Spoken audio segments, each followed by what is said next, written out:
2002 ಅಲ್ಲಿ ಊರು ಬಿಡುವಂಥ ಸನ್ನಿವೇಶ ನನಗೆ ಬಂದಿತ್ತು. ಬಡತನ ಅನ್ನೋದು ತುಂಬ ಕಾಡ್ತಿತ್ತು ನಮಗೆ. ನನ್ನ ಒಂದು ಏನಂತಂದ್ರೆ ಒಂದು ಮಾಡು ಒಂದು ಮಡಿ, ಇಲ್ಲ ಬದುಕಬೇಕು ಇಲ್ಲ ಸಾಯಬೇಕು.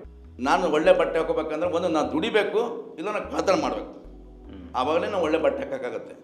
ಅಪ್ಪ ಬಸವಣ್ಣ ಬಾರೋದಕ್ಕಿಂತ ಮುಂಚಿತ ನಾನು ನನ್ನ ಕುಲದವರು, ನನ್ನ ಪೂರ್ವಿಕರು, ನನ್ನ ಅಜ್ಜ ಅಜ್ಜಿಯರು, ನನ್ನ ವಂಶಸ್ಥರೆಲ್ಲರೂ ದಲಿತರು, ಶೂದ್ರರು, ಕೆಳಜಾತಿಯವರು ಆಗಿದ್ದರು, ಲಿಂಗದರಾಗಿರಲಿಲ್ಲ. ಅಪ್ಪ ಬಸವಣ್ಣ ಬಂದ ಮೇಲೆ ನನ್ನವರೆಲ್ಲರ ಕರೆತಂದು ಇಷ್ಟಲಿಂಗವನ್ನು ಕೊಟ್ಟು ನೀನೊಬ್ಬ ಶರಣ ನೀನೊಬ್ಬ ಲಿಂಗಾಯತ ಎಂದು ನಾಮಕರಣ ಮಾಡಿ ಕೊಟ್ಟು ಎಲ್ಲರ ಪರವಾಗಿ ಅನುಭವ ಮಂಟಪ ಅಂದರೆ ಪಾರ್ಲಿಮೆಂಟ್ ಕಟ್ಟಿ ಅಲ್ಲಿ ಎಲ್ಲರಿಗೂ ಒಂದು ವಿದ್ಯೆ ಕೊಟ್ಟು ಮತ್ತು ಜ್ಞಾನ ಕೊಟ್ಟು ದಾಸೋಹ ಕೊಟ್ಟು ಎಲ್ಲವನ್ನು ಕೊಟ್ಟು ನನ್ನವರೇನ ಅಪ್ಪಿಕೊಂಡು ತಪ್ಪಿಕೊಂಡು ಸಮಾಜ ಕಟ್ಟಿದ ಅಪ್ಪ ಬಸವಣ್ಣಿಗೆ ಕೋಟಿ ಕೋಟಿ ಶರಣಾರ್ಥಿ. ವಚನ ಸಾಹಿತ್ಯವನ್ನು ಓದಿ ಲಿಂಗ ಧರ್ಮ ಉಳಿಬೇಕಾದ್ರೆ ವಚನ ಸಾಹಿತ್ಯ 770 ಅಮರಗಳನ್ನು ಅಧ್ಯಯನ ಮಾಡಿ ವಚನ ಧರ್ಮ ಬೋಧನೆ ಯಾರು ಕೇಳ್ತಾರೋ ಅವರೇ ನಿಜವಾದ ಶರಣ. ಇಲ್ಲದಿದ್ದರೆ ಅಂಗದ ಮೇಲೆ ಲಿಂಗವಿದ್ದರೂ ಕೂಡ ಅವನು ಲಿಂಗತನಾಗ ಸಾಧ್ಯವಿಲ್ಲ. ಎಲ್ಲರನ್ನ ಈ ನಾವೇನು ಜಾತಿಯಲ್ಲಿ ದಲಿತರಂತೀವಿ, ಬಟ್ ನಾನು ಕೂಡ ದಲಿತ ಇದ್ದೆ. ಹೇಳಬೇಕಾದ್ರೆ ನಾನು ಕೂಡ ದಲಿತೆ. ನಾನು ಲಿಂಗಾಯತ ಅಂದರೆ ಜಾತಿ ಅಲ್ಲದು, ಲಿಂಗಾಯತ ಅಂದರೆ ಧರ್ಮ ಅಲ್ಲ. ಇವರು ಎಷ್ಟೋ ಜನ ಮಠಾಧೀಶರು ನಾವು ಲಿಂಗ ಧರ್ಮ, ನಮ್ಮ ಲಿಂಗ ಧರ್ಮ. ನಿಮ್ದು ಲಿಂಗ ಧರ್ಮ ಯಾವುದು ಹೇಳ್ರಿ?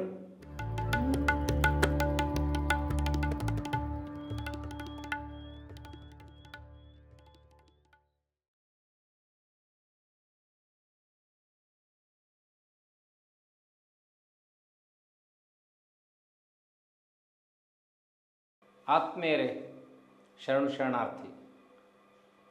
ಲಿಂಗಾಯತ ಪರಂಪರೆಯಲ್ಲಿ ಗಣಾಚಾರವೂ ಒಂದು ಮುಖ್ಯವಾದ ಘಟ್ಟ.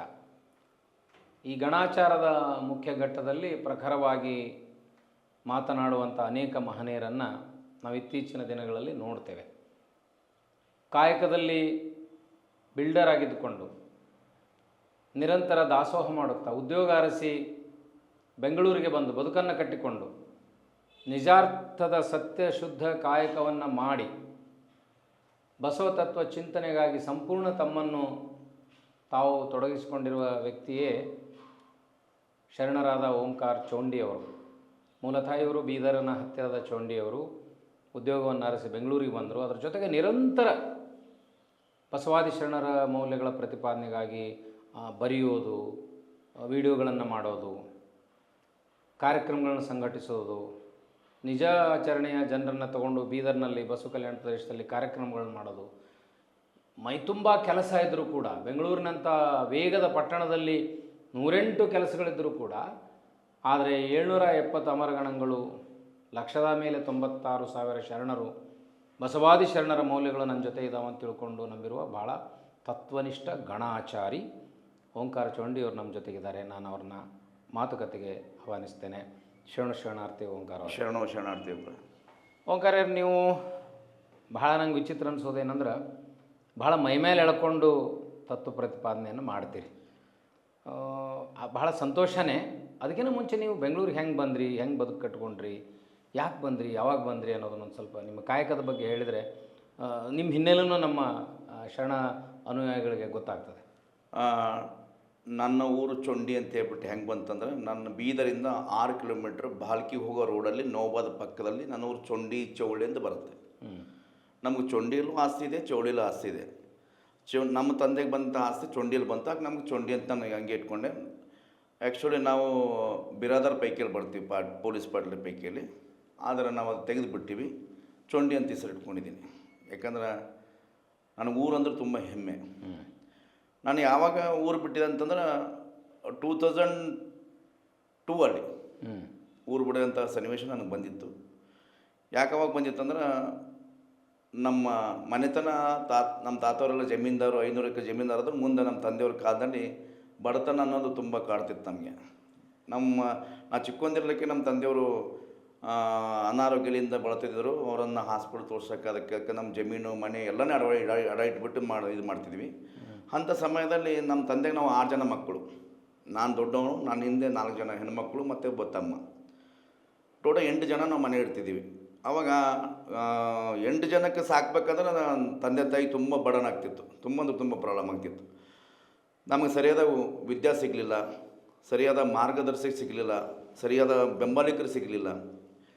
ನಮ್ಮ ರಿಲೇಷನ್ನು, ಕುಟುಂಬದವರು, ಮಾವಂದಿರೆಲ್ಲ ದೊಡ್ಡ ದೊಡ್ಡ ಆಫೀಸರ್ಸ್ ಇದ್ದಾರೆ. ಬಟ್ ಆ ಪರಿಸ್ಥಿತಿ, ನಾನಿದ್ದ ಪರಿಸ್ಥಿತಿಯಲ್ಲಿ ಯಾರೂ ಕೂಡ ನನ್ನವರಂತ ಹೇಳೋಂಥವ್ರು ಯಾರೂ ನನಗೆ ಇದ್ದಿಲ್ಲ. ಮತ್ತು ನಾವು ಯಾರ ಹತ್ರ ಹೋದರೂ ನಮಗೆ ಬೇಕಾದಂಥ ಪರಿಸ್ಥಿತಿ ಇದ್ದಿಲ್ಲ.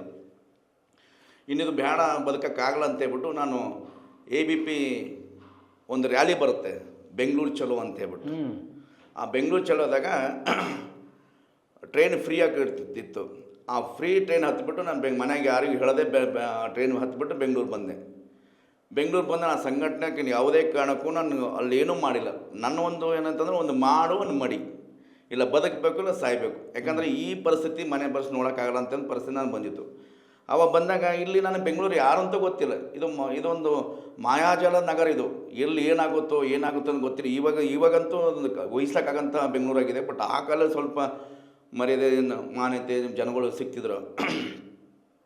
ಆ ಟೈಮ್ 3 ದಿವಸ ಸ್ವಾಭಿಮಾನ ಜಾಸ್ತಿ ಕಾಡ್ತಿತ್ತು ನಮಗೆ. ಯಾರಿಗೂ ಏನೋ ಅಲ್ಲಿ ಕೆಲಸ ಮಾಡಿ ನಾವು ತಿನ್ನಬಾರ್ದಂಥ ಸ್ವಾಭಿಮಾನ ಜಾಸ್ತಿ. ನಮ್ಮ ತಂದೆ, ನಮ್ಮ ತಾತ ಅವರೆಲ್ಲ ಬಸವತತ್ವದಲ್ಲೇ ಬಂದವರು. ನಮ್ಮ ತಾಯಿ ಕೂಡ ಜಾನಪದ ಗೀತೆ, ಈಗಲೂ ಬಸವಣ್ಣನ ಬಗ್ಗೆ ಜಾನಪದ ಗೀತೆ ಮಾಡ್ತಾರೆ. ನಮ್ಮ ತಂದೆ ಕೂಡ ಲಾಸ್ಟ್ ಪ್ರಾಣ ಹೋಗ್ಬೇಕಾದ್ರೆ ಇಷ್ಟಲಿಂಗ ದೀಕ್ಷೆ ನೀರು ತೊಗೊಂಡು ನಿಮ್ಮೇ ಅವ್ರ ಪ್ರಾಣ ಹೋಯಿತು. ಅಷ್ಟೊಂದು ಬಸವತತ್ವದಲ್ಲಿ ನಾವು ಮುಂಚೆ ನಡ್ಕೊಂಡು ಬಂದಿರೋದು ನಾವು. ನನಗೊಂದು ಅವಾಗಿಲ್ಲಿ ಬಂದಾಗ ಇಲ್ಲಿ ಯಾರೂ ಕೂಡ ಇದ್ದಾಗ 3 ದಿವಸ ಇದೇ ಮೆಜೆಸ್ಟಿಕ್ ಬೆಂಗಳೂರಲ್ಲಿ ಊಟ ಇಲ್ಲ, ಬಟ್ಟೆ ಇಲ್ಲ, ನೀರಿಲ್ಲ, ಸ್ನಾನ ಇಲ್ಲ, ಬ್ರಷ್ ಇಲ್ಲ, ಏನಿಲ್ಲ. 3 ದಿವಸ. ಇನ್ನೇನು 3 ದಿವಸ ಆದ್ಮೇಲೆ ಕಟ್ಟ ಕಡೆದ ನಾನು ಇನ್ನು ಇರಲ್ಲ ಅಂತ ಪರಿಸ್ಥಿತಿ ಗೊತ್ತಾಯಿತು. ಆವಾಗ ನೋಡೋಣ ಬಸವಣ್ಣ ಏನೋ ದಾರಿ ತೋರಿಸಾಗಲಿಲ್ಲಂದ್ರೆ ಇಲ್ಲೇ ಬೆಂಗಳೂರಲ್ಲೇ ಹೆಣವಾಗಿಬಿಟ್ಟು ಇಲ್ಲಿಗೆ ಎಂಡಾಗಲಿ ಅಂತೇಳ್ಬಿಟ್ಟು ಮನಸ್ಸಾಗಿ ಬಂದಾಗ ಅದು ಯಾರೋ ಒಬ್ಬರು ಮುಂದೆ ಒಬ್ಬರು ಆಫೀಸರ್ ನಿಂತಿದ್ದರು, ಅಗ್ರಿಕಲ್ಚರ್ ಆಫೀಸರ್. ಅವ್ರ ಹೆಸರು ಜೈಪಾಲ್ ಅಂತೇಳ್ಬಿಟ್ಟು. ಅವ್ರು ಕ್ರಿಶ್ಚಿಯನ್ದವ್ರಾಗಿದ್ದರು. ನಾನು ಅವ್ರಿಗೆ ಹೇಳಿದೆ, ಸರ್ ನಾನು KR ರೋಡ್ಗೆ ಹೋಗ್ಬೇಕು. ಯಾಕಪ್ಪ ಹೋಗ್ಬೇಕು ಸರ್? ಹೋಗ್ಬೇಕು ನಾನು. ಅದು ಆ ಟೈಮಿಗೆ ಅವರು ಅದಿಗೂ ಹೋಗ್ಬೇಕಿತ್ತು. ಅವ್ರ ಬಸ್ ಹತ್ತದ ಹೋಗಪ್ಪ ಅಂತೇಳಿ ಮುಂದೆ ಬಸ್ ತೋರಿಸಿದ್ರು. ನಾನು ಬಸ್ ಹೋದೆ. ನನಗೆ ಆ ಟೈಮ್ ನೋಡ್ರಿ ಹೆಂಗಿತ್ತು ಟೈಮ್ ಅಂತ. ಆ ಟೈಮಲ್ಲಿ ಬಸ್ ಕೂಡ ಫೇಲ್ ಅಂತ ಹೇಳಿದ್ರು ಡ್ರೈವರ್. ಮತ್ತೆ ತಿರ್ಗಿ ಅವ್ರಿಗೆ ಹೋಗಿ ಕೇಳ್ದೆ, ಸರ್ ಬಸ್ ಫೇಲ್. ಮತ್ತು ಅವಾಗಂದರು ನಿಂದು ಯಾವ ಊರು ಅಂತ ಕೇಳಿದ್ರು. ನಂದು ಬೀದರ್ ಸರ್ ಅಂತ ಹೇಳಿದೆ. ಇಲ್ಲಿ ಯಾರಿದ್ದಾರೆ ಅಂತ ಕೇಳಿದ್ರು. ಸರ್ ಸತ್ಯ ಹೇಳಬೇಕಾ ಅಥವಾ ಸುಳ್ಳು ಹೇಳ್ಬೇಕಂತ ಕೇಳಿದೆ ಅವ್ರನ್ನ. ಅವರಂದರು, ಸತ್ಯ ನನಗೆ ಗೊತ್ತೀಗ, ನಿನ್ನ ಪರಿಸ್ಥಿತಿ ನನಗೆ ಅರ್ಥ ಆಗಿದೆ. ಸುಮಾರು ಹೊತ್ತಿನ ಅಬ್ಸರ್ವ್ ಮಾಡ್ತಾಯಿದ್ದೀನಿ. ಸುಳ್ಳು ಹೇಳಿದ್ರೆ ನೀನು ಇಲ್ಲೇ ಇರ್ತೀಯ, ಸತ್ಯ ಹೇಳಿದ್ರೆ ಬೆಂಗಳೂರು ಒಂದು ಸರಿ ಆಳ್ತೀಯ ನೀನು ಅಂತ ಹೇಳ್ಬಿಟ್ಟು ಹೇಳಿದ್ರು ಅವರು. ಸರ್ ಫಸ್ಟ್ ನನಗೆ ಊಟ ಕೊಡಿಸಿ, ಆಮೇಲೆ ಹೇಳ್ತೀನಿ ಅಂತ ಹೇಳಿದೆ. ಸೊ ಅವರು BMTC ಕ್ಯಾಂಟೀನ್ ಇತ್ತು, ಕ್ಯಾಂಟೀನ್ ಕರ್ಕೊಂಡು ಹೋಗ್ಬಿಟ್ಟು ಅವರು ಊಟ ಕೊಡಿಸಿದ್ರು. ಊಟ ಕೊಡಿಸ್ಬೇಕು ಬಾ ನನ್ನ ಜೊತೆಗೆ ಅಂದ್ರೆ ಬಸ್ ಹತ್ತಿದ್ದೀವಿ. ಬಸ್ಸಲ್ಲಿ ಮೆಜೆಸ್ಟಿಕ್ಲಿಂದ KR ರೋಡ್ಗೆ ಹೋಗೋವರೆಗೂ ನನ್ನ ಮನೆ ಪರಿಸ್ಥಿತಿಯನ್ನೆಲ್ಲ ಹೇಳ್ಬಿಟ್ಟೆ. ಅವರು ಸುಮಾರು ಮನೆಗೆ ಆವಾಗ ನಾನು ಒಬ್ಬನೇ ಮಗ ಇದ್ದ ಮನೆಗೆ, ಎಲ್ಲ ಹೆಣ್ಮಕ್ಳಿದ್ರು. ಲಾಸ್ಟಿಗೆ ನಾನು ಈಗ ಬಂದ್ಮೇಲೆ ನಮ್ಮ ತಮ್ಮ ಹೊಡಿದಾಯಿತು. ಆವಾಗ ಅವರಂದರು ಏನೇ ತುಂಬ ಕೋಶಿಸ್. ಅವಾಗ ಟೆಲಿಫೋನ್ ಇರಲಿಲ್ಲ, ಫೋನ್ ಇರಲಿಲ್ಲ, ಏನಿರಲಿಲ್ಲ. ನಮಗೆ ವಾಪಸ್ ಊರಿಗೆ ಕಳಿಸ್ಬೇಕು ಅಂತೇಳ್ಬಿಟ್ಟು ತುಂಬ ಪ್ರಯತ್ನ ಪಟ್ಟರು. ನನಗೆ ಹೋಗಲ್ಲ ಅಂತ ಕೂತ್ಕೊಂಡ್ಬಿಟ್ಟಾಗ ಅವ್ರ ಮನೇಲಿ ಒಂದು 9 ತಿಂಗಳು ನನಗೆ ಇಟ್ಕೊಂಡ್ಬಿಟ್ಟು ರೋಡ್ ಹೆಂಗೆ ಕಲಿಸ್ಬೇಕು, ಕ್ರಾಸ್ ಮಾಡೋದು ಹೆಂಗೆ ಮಾತಾಡಬೇಕು, ಗಟ್ಟಿತನ ಹೆಂಗಿರಬೇಕು, ಮತ್ತು ತತ್ವ ಅಂದರೆ ಯಾವುದೇ ಧರ್ಮದ ಬಗ್ಗೆ ಆಗಲಿ, ಜಾತಿ ಬಗ್ಗೆ ಎಲ್ಲವನ್ನು ಅವರು ನನಗೆ ಒಂದು ಹೆಂಗಂತಂದ್ರೆ ಒಂದು ಯೂದಕ್ಕೆ ಹೆಂಗೆ ರೆಡಿ ಮಾಡ್ತಾರೆ ನಂಗೆ ರೆಡಿ ಮಾಡಿಬಿಟ್ರು ಎಲ್ಲದು. ಅವಾಗ ಈ ಹಿಂದೂ ಧರ್ಮ ಆಗಿರ್ಬೋದು, ಲಿಂಗ ಧರ್ಮ ಆಗಿರ್ಬೋದು, ಕ್ರಿಶ್ಚಿಯನ್ಸು, ಮುಸ್ಲಿಮ್ಸ್ ಎಲ್ಲ. ಅವ್ರು ಕ್ರಿಶ್ಚಿಯನ್ಸ್ ಆದರೂ ಕೂಡ ಅವ್ರ ಧರ್ಮಕ್ಕೆ ಅಷ್ಟೊಂದು ನಿನ್ನ ಧರ್ಮನೇ ಸತ್ಯ ನಿನ್ಗೆ ಅಂತ ಹೇಳ್ತಾರೆ ಅವ್ರಿಗೆ. ಸೊ ಆ ಥರ ಮಾಡಿ ನನಗೆ ಆಮೇಲೆ ನನ್ನ ಒಂದು ಕಂಪ್ನಿಯಲ್ಲಿ, ಚಿಕ್ಕ ಕಂಪ್ನಿಯಲ್ಲಿ ಕೆಲಸ ಇಸ್ಕೊಟ್ರು. ಆವಾಗ ನನಗೆ ಪೇಮೆಂಟ್ 500 ರೂಪಾಯಿ ತಿಂಗಳಿಗೆ ಮಾಡ್ಕೊಂಡು ಇದು ಹಿಂಗಾಗಲ್ಲ ಅಂತೇಳ್ಬಿಟ್ಟು ಅಲ್ಲೊಂದು 1 ವರ್ಷ ಕಂಪ್ನಿಯಲ್ಲಿ ಕೆಲಸ ಮಾಡಿದೆ. ಆಮೇಲಿಂದ ನಾನು ಇಲ್ಲಿಗೆ ಬಂದಮೇಲೆ ಡಿಪ್ಲೊಮಾ ಸಿವಿಲ್ ಅಂತೇಳ್ಬಿಟ್ಟು ಕರೆಸ್ಪಾಂಡೆನ್ಸಿಯಲ್ಲಿ ನಾನು ಕಾಲೇಜ್ ಅಡ್ಮಿಷನ್ ಮಾಡಿಕೊಂಡು ಬೇರೆ ಅಲ್ಲಿ ಕಂಪ್ನಿಯಲ್ಲಿ ಕೆಲಸ ಮಾಡಿಕೊಂಡು ಮತ್ತು ಪಾರ್ಟ್ ಟೈಮ್ ಕೆಲಸಗಳು ಮಾಡ್ಕೊಂಡ್ಬಿಟ್ಟು ಆವಾಗ ಕಂಪ್ಯೂಟ್ರ್ಗಳು ತುಂಬ ವರ್ಕ್ ಆಯ್ತಿತ್ತು. ಆ ಕಂಪ್ಯೂಟ್ರಲ್ಲಿ ರಬ್ಬನು ಮತ್ತು ಇಂಕ್ ಪ್ಯಾಡು ಎಲ್ಲ, ಮೌಸು, ಕೀಪ್ಯಾಡ್ ಎಲ್ಲ ಮಾರ್ಕೆಟಿಂಗ್ ಇತ್ತು. ಅವ್ರು ಮಾರ್ಕೆಟಿಂಗ್ ಮಾಡಿಕೊಂಡು ಸ್ವಲ್ಪ ಹಣ ಸಂಪಾದನೆ ಮಾಡ್ಕೊಂಡು ಕಾಲೇಜ್ ಮಾಡ್ಕೊಂಡ್ಮೇಲೆ ನನಗೆ ಅಲ್ಲಿ ಮತ್ತೆ ತಿರ್ಗಾ ನಾನು ಡಿಪ್ಲೊಮಾ ಆದ್ಮೇಲೆ ನಾನು ಸಿವಿಲ್ ಆದ್ಮೇಲೆ ನಾನೊಂದು ಬ್ಯಾಂಕಿಗೆ ವ್ಯಾಲ್ಯೂವರ್ ಆಗಿಬಿಟ್ಟು ಜಾಯ್ನ್ ಆದೆ. ವ್ಯಾಲ್ಯೂವರ್ ಆಗಿಬಿಟ್ಟು ಒಂದು 2-3 ವರ್ಷ ನಾನು ಡಿಪಾರ್ಟ್ಮೆಂಟ್ ಕೆಲಸ ಮಾಡಿದೆ. ಆವಾಗ ಅಲ್ಲಿಂದ ಬಿಟ್ಬಿಟ್ಟು ನಾನೇನು ಮಾಡಿದೆ, ಇಲ್ಲಿ ವ್ಯಾಲ್ಯೂವರ್ ಮಾಡಿದ್ರೆ ಇದಕ್ಕೆ ನಾನು ಬದುಕಿಲ್ಲ ಅಂತ ಹೇಳ್ಬಿಟ್ಟು ನಾನು ಸ್ವತಃ ಬಿಸ್ನೆಸ್ ಮಾಡಬೇಕೇನೋ ಅಂತ ಹೇಳ್ಬಿಟ್ಟು ಹಠಾಲೇನು ಮಾಡ್ಕೊಂಡ್ಬಿಟ್ಟು ಎಲ್ಲ ಈಗ ದೊಡ್ಡ ಆಫೀಸರ್ಗಳ ಪರಿಚಯ ಆದರು, ದೊಡ್ಡ ಜನಗಳು ಪರಿಚಯ ಆದರು. ಅವರಿಗೆಲ್ಲ ಹೋಗ್ಬಿಟ್ಟು ಹಿಂಗೆ ಮಾಡ್ಬೇಕು ಹಿಂಗೆ ಪರಿಚಯ ಮಾಡಿಕೊಂಡು ಆಮೇಲೆ ನಾನು ಓನ್ ಆಗಿಬಿಟ್ಟು ಕನ್ಸ್ಟ್ರಕ್ಷನ್ ಫೀಲ್ಡ್ಗೆ ಇಳಿದ್ಬಿಟ್ಟೆ. ಆಮೇಲೆ ಫೈನಾನ್ಸ್ ಫೀಲ್ಡಿಗೆ ಇಳ್ಕೊಂಡ್ಬಿಟ್ಟೆ. ಆಮೇಲೆ ಇಲ್ಲಿ ಫೈನಾನ್ಸ್ ಫೀಲ್ಡಲ್ಲಿ ಸುಮಾರು ಜನ ನನಗೆ ಗಾಡ್ ಫಾದರ್ ಇದ್ದಾರೆ ಬ್ಯಾಂಕಿಂಗಲ್ಲಿ. ಅವರು ತುಂಬ ಸಪೋರ್ಟ್ ಮಾಡಿದ್ರು. ಒಂದು 3 ವರ್ಷದಲ್ಲಿ 4 ಜನ ತಂಗಿದಾರ ಮದುವೆ ಮಾಡಿದೆ ಸರ್. 3 ವರ್ಷ, ಒಂದು ವರ್ಷಕ್ಕೊಂದು ಆರ್ಥಿಕವಾಗಿ ಬೆಳೆದುಬಿಟ್ಟೆ ಸರ್. 3 ವರ್ಷದಲ್ಲಿ ಬೆಳೆದ್ಬಿಟ್ಟೆ. ಅವು ಬೆಂಗಳೂರು ಏನಿದ್ದಿಲ್ಲ, ಬೆಂಗಳೂರು ಜೂಮ್ ಆಗಿ 2024 ಸ್ಟಾರ್ಟ್ ಆಯಿತು. 2010ವರೆಗೂ ಬೆಜ್ಜನ ಬೆಳೀತು ಸರ್ ಅವಾಗ ಬೆಂಗಳೂರು. 4ಲಿಂದ ಹಾಂ, ಈಗಲೂ ಬೆಳೀತದೆ, ಬಟ್ ಅವಾಗ ಜೂಮ್ ಆಗಿತ್ತು. ಸೊ ಆವಾಗಿಂದ ನನಗೆ ರೂಟ್ ಸಿಕ್ತು. ರೂಟ್ ಸಿಕ್ಮೇಲೆ ನಾನು 4 ಜನ ತಂಗಿದರು ಮದುವೆ ಮಾಡಿ ತಂದೆ ಹಾಸ್ಪಿಟ್ಲ್ ಹಾಕ್ಬಿಟ್ಟು ಮತ್ತೆ ತಂದೆಗೆ ಒಂದು 15-20 ವರ್ಷ ಬದುಕಿಸ್ಕೊಂಡೆ. ಅವ್ರಿಗೊಂದು 25 ಲಕ್ಷ ಖರ್ಚು ಮಾಡಿಕೊಂಡೆ. ತಾಯಿ ನೋಡಿಕೊಂಡೆ. ತಮ್ಮೊಂದು ಎಜುಕೇಷನ್ ಕಂಪ್ಲೀಟ್ ಮಾಡಿದೆ.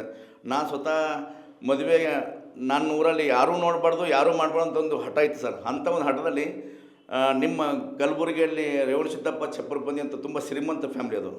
ಅವ್ರ ಮಗಳನ್ನ ಕೊಟ್ಟ ಮ್ಯಾಕೆ ಅವ್ರಿಗೆ ಯಾರೋ ಹೇಳಿದ್ರು, ಹುಡುಗ ಜಾಬ್ ಮಾಡಲ್ಲ, ಏನು ಮಾಡಲ್ಲ ಅಂತ. ಯಾಕೆ ಕೊಟ್ಟರು ಅಂತ ಹೇಳ್ಬಿಟ್ಟು ಅವರು ನನ್ನ ಎಂಗೇಜ್ಮೆಂಟು ಕ್ಯಾನ್ಸಲ್ ಮಾಡೋಕ್ಕೆ ಕೆಲವ್ರು ಹುನ್ನಾರ ಇಟ್ಟಿದ್ರು. ಆ ಟೈಮಲ್ಲಿ ನಾನು ಹುಡುಗಿಗೆ ಮದುವೆ ಆಗಿದ್ರೆ ಕೂಡ ಹುಡುಗಿ ಕರ್ಕೊಂಡ್ಬಂದ್ಬಿಟ್ಟು ಹುಡುಗಿ ಹೆಸರು ಪ್ರಾಪರ್ಟಿ ಬೆಂಗಳೂರು ಮಾಡಿಬಿಟ್ಟೆ. ನಾನು ಮದುವೆನೇ ಆಗಿಲ್ಲ, ಮಾಡಿಬಿಟ್ಟು ಆಮೇಲೆ ನನ್ನ ಮದುವೆ ಯಾರೂ ಇನ್ನೂವರೆಗೂ ನಮ್ಮ ಊರಲ್ಲಿ ಮಾಡಬಾರ್ದು, ಯಾರು ನೋಡಬಾರ್ದು ಅಂತ ಮದುವೆ ನಾನು ಮಾಡೀನಿ ಸರ್. ಇಲ್ಲಿವರೆಗೂ ಯಾರೂ ಮಾಡಿಲ್ಲ. ಒಂದು 18 ವರ್ಷದಿಂದ ನನ್ನ ಥರ ಮದುವೆಯಿಂದ ಯಾರೂ ಮಾಡ್ಕೊಂಡಿಲ್ಲ. ಎಲ್ಲಿ ನಮ್ಮ ಊರಲ್ಲಿ ಚೊಂಡಿ ಅಥವಾ ಚೌಡಿದ್ರು ಅಷ್ಟು ನಾನು ಗ್ರ್ಯಾಂಡಾಗಿ ಮದುವೆ ಮಾಡಿದೆ. ಅಷ್ಟು ಒಂದು 3,500 ಜನ ಮದುವೆಗೆ ಬಂದಿರು. ಸುಮಾರು ಅಟೂರು ಪಾಟೀಲ್ ಅಂತ ಅವಾಗ MLA ಇದ್ರು ಅವರು. ಒಂದು 5-6 ಮಿನಿಸ್ಟ್ರು ಎಲ್ಲ ಬಂದ್ಬಿಟ್ಟು ನನ್ನ ಮದುವೆಗೆ ತುಂಬ ಗ್ರ್ಯಾಂಡಾಗಿ, ಅದು ಬಸವತತ್ವ ಪ್ರಕಾರ ಮಾಡಿದ್ದೀನಿ ನಾನು. ಬಸವತತ್ವ ನಮಗಿತ್ತು, ಬಟ್ ನಾನು ಆಗ ಬೇರೆ ರೂಟಲ್ಲಿ ಹೋಗ್ಬಿಟ್ಟು ಬೇರೆ ಸಂಗತಿ ತಿಳ್ಕೊಂಡ್ಬಿಟ್ಟು ನಾನು ಹೋದೆ. ಆದರೆ ಯಾವತ್ತೂ ಕೂಡ ಬಸವತತ್ವ ಅಂತ ಹೇಳ್ಬಿಟ್ಟು ವಚನಾಧ್ಯಯನ ಮಾಡೋದಕ್ಕೆ ನನಗೇನು ಗೊತ್ತಾಯಿತು, ಇದಕ್ಕಿಂತ ಹೊರಗಡೆ ಎಲ್ಲೂ ಕೂಡ ಜಗತ್ತಿನಲ್ಲಿ ಏನೂ ಸಿಗಲ್ಲ. ಎಲ್ಲದು ಮೌಢ್ಯ, ಮೂಢನಂಬಿಕೆ, ಕಂದಾಚಾರ ಅಷ್ಟೇ ಹೊರತು ಬಸವತತ್ವ ಅನ್ನೋ ಸಜ್ಜನಾದಂಥ ಒಂದು ತತ್ವ ಇದೆ. ಇದನ್ನು ಹಿಡ್ಕೊಂಡು ಜೊತೆಗೆ ನಾನು ಏನಾರು ಸಾಧನೆ ಮಾಡಬೇಕಂದ್ರೆ ಈ ವಚನ ಸಾಹಿತ್ಯದಿಂದ ನಾನು ಧರ್ಮದಲ್ಲಿ ಅಥವಾ ತತ್ವದಲ್ಲಿ ಅಥವಾ ನಮ್ಮ ಲಿಂಗಾಯತ ಸಮಾಜದಲ್ಲಿ ಹೆಸರು ಮಾಡಬೇಕಾದ್ರೆ ಅದೇ ನನ್ನ ಕಡೆ ಕೊಡೋದು ಅಂತ ಹೇಳ್ಬಿಟ್ಟು ನಿರ್ಧಾರ ಮಾಡಿಕೊಂಡು ಅಲ್ಲಿ ಒಂದು 6 ವರ್ಷದ ಮುಂಚೆ ಒಂದು ವಿಶ್ವಗುರು ಬಸವಣ್ಣನವರ ಅನುಯಾಯಿಗಳ ಒಕ್ಕೂಟ ಅಂತ ಒಂದು ಸಂಘಟನೆ ಮಾಡಿದ್ವಿ. ಆ ಸಂಘಟನೆ ಜೊತೆಗಿದ್ದವರೇ ನಮಗೆ ಹಿಂದಿನ ಚೂರಿ ಹಾಕಿಬಿಟ್ಟು ಮುಂದೆ ಬೆಳೆಯೋದಂಗೆ ಮಾಡಿಕೊಟ್ರು. ಆದರೂ ಕೂಡ ಹೆದರದೆ ಅಂಜದೆ ದಿನನಿತ್ಯ ನಾನು ಕಾಯ್ಕದಾನ ಇಟ್ಕೊಂಡ್ಬಿಟ್ಟು ದಿನ ಆದಷ್ಟು ಮಟ್ಟಿಗೆ ಸಮಾಜಕ್ಕೆ ಒಂದು ಒಳ್ಳೆಯ ಸಂದೇಶ ಇಲ್ಲಿವರೆಗೂ ಕೊಡ್ತಾ ಬರ್ತಾಯಿರ್ತೀನಿ. ಒಬ್ಬನೇ ಕೊಡ್ತೀನಿ. ಮತ್ತು ಆದಷ್ಟು ಮಟ್ಟಿಗೆ ಶನಿವಾರ ಭಾನುವಾರ ಮನೆಯಲ್ಲಿ ಬಸವಣ್ಣ, ಮನೆ ಬಸವಣ್ಣ ಅಂತ ಹೇಳ್ಬಿಟ್ಟು ದಲಿತರ ಮನೆಗೆ ಹೋಗ್ಬಿಟ್ಟು ನಾವು ಕಾರ್ಯಕ್ರಮ ಮಾಡ್ತೀವಿ ನಾವು. ಮತ್ತು ಇನ್ನು ಯಾರೇ ಕಾರ್ಯಕ್ರಮ ಎಲ್ಲೇ ನಾಡಿನಲ್ಲಿ ಎಲ್ಲೇ ಕೂಡ ಕಾರ್ಯಕ್ರಮ ಮಾಡಬೇಕಂತ ನನಗೆ ಸಂದೇಶ ಸಿಕ್ಕಿದ್ರೆ ಅದು ನನ್ನ ಸಂಘಟನೆ ಇದ್ದರೂ ಪರವಾಗಿಲ್ಲ, ಯಾವ ಸಂಘಟನೆ ಇದ್ದರೂ ತನು ಮನ ಧನ ಅಲ್ಲಿ ನಾನು ಸತತ ಕಾರ್ಯಕ್ರಮ ಸ್ಟಾರ್ಟಿಂಗ್ ಹಿಡಿದು ಎಂಡೋಗ್ರ ನಾನು ನಿಂತ್ಕೊಂಡ್ಬಿಟ್ಟು ಸಕ್ಸಸ್ ಆಗೋರು ಅಲ್ಲಿ ಬೆನ್ನಿಗೆ ನಿಂದಿರ್ತೀನಿ. ಇಡೀ ರಾಜ್ಯದಲ್ಲಿ ಮಾಡ್ಕೊಂಡು ಬರ್ತಾಯಿದ್ವಿ. ಆಮೇಲೆ ಇತ್ತೀಚೆಗೆಯಿಂದ ನಾವು ಲಾಸ್ಟ್ 1 ಇಯರಿಂದ ಬಸವ ಕಲ್ಯಾಣದಲ್ಲಿ ಎವ್ರಿ ಮಂತ್ ಒಂದು ಮೊದಲನೇ ಭಾನುವಾರ ಅಂದರೆ ಮಂತ್ಲಿ ಮೊದಲನೇ ಭಾನುವಾರ ಮನೆಗಳಿಗೆ ಅದು ಅನುಭವ ಮಂಟಪ ಗೋಷ್ಠಿ ಅಂತ ಮಾಡ್ತೀವಿ.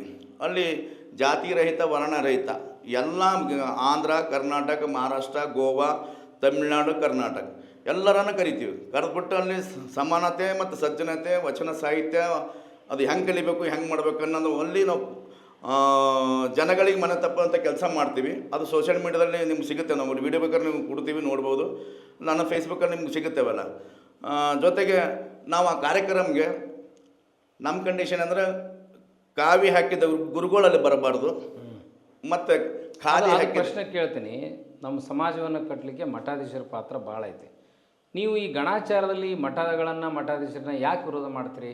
ಅಂಥ ಘಟನೆ ಏನಾಯಿತು ನೋಡಿರಿ, ನಾನು ನಿಮ್ಗೆ ಒಂದು ಉದಾಹರಣೆ ಹೇಳ್ತೀನಿ. ಮಠಾಧೀಶರ ಬಗ್ಗೆ ನನಗೆ ವಿರೋಧ ಇಲ್ಲ. ಯಾಕಂದರೆ ಧರ್ಮ ಒಂದೇ, ಗುರು ಒಬ್ಬನೇ ಇರಬೇಕು.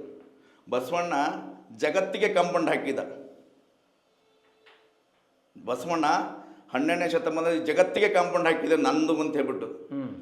ಇಂದಿನ ಮಠಾಧೀಶರು ಅವ್ರಿಗೆ ಸ್ವಂತಕ್ಕೆ ಕಾಂಪೌಂಡ್ ಹಾಕ್ಕೊಂಡಿದ್ದಾರೆ. ಇದು ನನ್ನ ಮಠ, ಇದು ನನ್ನ ಆಸ್ತಿ ಅಂತ ಹೇಳ್ಬಿಟ್ಟು ಅವ್ರು ಕಾಂಪೌಂಡ್ ಹಾಕ್ಕೊಂಡಿದ್ದಾರೆ. ಅದಕ್ಕೆ ನಾನು ವಿರೋಧ ಮಾಡೋದು. ಸಮಾಜ ಅಂದ್ರೆ ಸಮಾಜದ ಆಸ್ತಿ ಸಮಾಜಕ್ಕೆ ಇರಬೇಕು. ಯಾಕಂದರೆ ಒಂದು ಮಠದಲ್ಲಿ ಯಾವತ್ತೊಂದು ಮಠ ಅಂತಂದ್ಮೇಕ ಈಗ ಮನೆಗೆ ತಂದೆ ತಾಯಿ ಇರ್ತಾರೆ, ದೊಡ್ಡ ಮಗ ಚಿಕ್ಕ ಮಗ ಒಂದು 4 ಮಕ್ಕಳು ಇರ್ತಾರೆ. ತಂದೆ ಒಂದು ವೇಳೆ ಏನಾದರೂ ತೀರು ಹೋದರೆ ದೊಡ್ಡ ಮಗನಿಗೆ ನಾವು ಇನ್ಚಾರ್ಜ್ ಮನೆಯನ್ನು ಜವಾಬ್ದಾರಿ ಕೊಡ್ತೀವಿ. ಅವೆಲ್ಲ ಆಗೋ ನೋಡ್ಕೋಬೇಕಾಗತ್ತೆ. ಅವನು ಆ ಮಕ್ಕಳಿಗೆ ಹಿಂದಿನ ತಮ್ಮದೇರಿಗೆ, ಅಕ್ಕ ತಂಗಿಯರಿಗೆ ಅವ್ನು ಪ್ರಾಣನ ಕೊಟ್ಟಿರ್ತಾನೆ. ಜೀವನ ಲೆಕ್ಕಿಸದ ಅಂತ ದುಡಿತಾನೆ. ನಿಮಗಿಲ್ಲಿ ಸಮಾಜ ನಿಮಗೆ ಮಠ ಕೊಟ್ಟಿದೆ, ಆಸ್ತಿ ಕೊಟ್ಟಿದೆ, ಹಣ ಕೊಟ್ಟಿದೆ, ಎಲ್ಲವನ್ನೂ ಮಠದ ಕೊಡ್ತಾ ಇದ್ದಾರೆ. ನೀವೇನು ಕೊಟ್ಟಿದ್ದು ಸಮಾಜಕ್ಕೆ? ಸಮಾಜಕ್ಕೆ ಧರ್ಮ ಬೋಧನೆಯನ್ನು ಏನು ಮಾಡಿರಿ? ಈಗ ಧರ್ಮ ಬೋಧನೆ ಅಂದರೆ ಕ್ರಿಶ್ಚಿಯನ್ಸು ಅವರು ಅವ್ನು ಭಿಕ್ಷಿಕನಿರಲಿ, ಕುಂಟಿರಲಿ, ಕೂಡಿರಲಿ, ಅವ್ನಿಗೆ ನಡೆಯಕ್ಕಿರಲಿ, ಅವನು ಕಸ ಹೊಡೋನಿರಲಿ, ಭಾನುವಾರ ದಿವಸ ಎಲ್ಲಿದ್ದರೂ ಚರ್ಚಿಗೆ ಬರ್ಬೇಕಂತ ಹೇಳ್ಬಿಟ್ಟು ಬೋಧನೆ ಮಾಡ್ತಾರೆ. ಅದು ಧರ್ಮ ಬೋಧನೆ ಆಗುತ್ತೆ. ಮುಸಲ್ಮಾನರು ನೀವು ಏನು ಬೇಕೇನು ಮಾಡಿ, ಸರ್ಕಾರ ನೌಕರಿ ಇರಲು, ನೀವು ವಾಚ್ಮನ್ ಹೊಡಿ, ನೀವು ತಳ್ಳ ಗಾಡಿ ಮಾಡು, ನೀವು ಅಥವಾ ಪಂಚರ್ ಅಂಗಡಿ ಮಾಡು,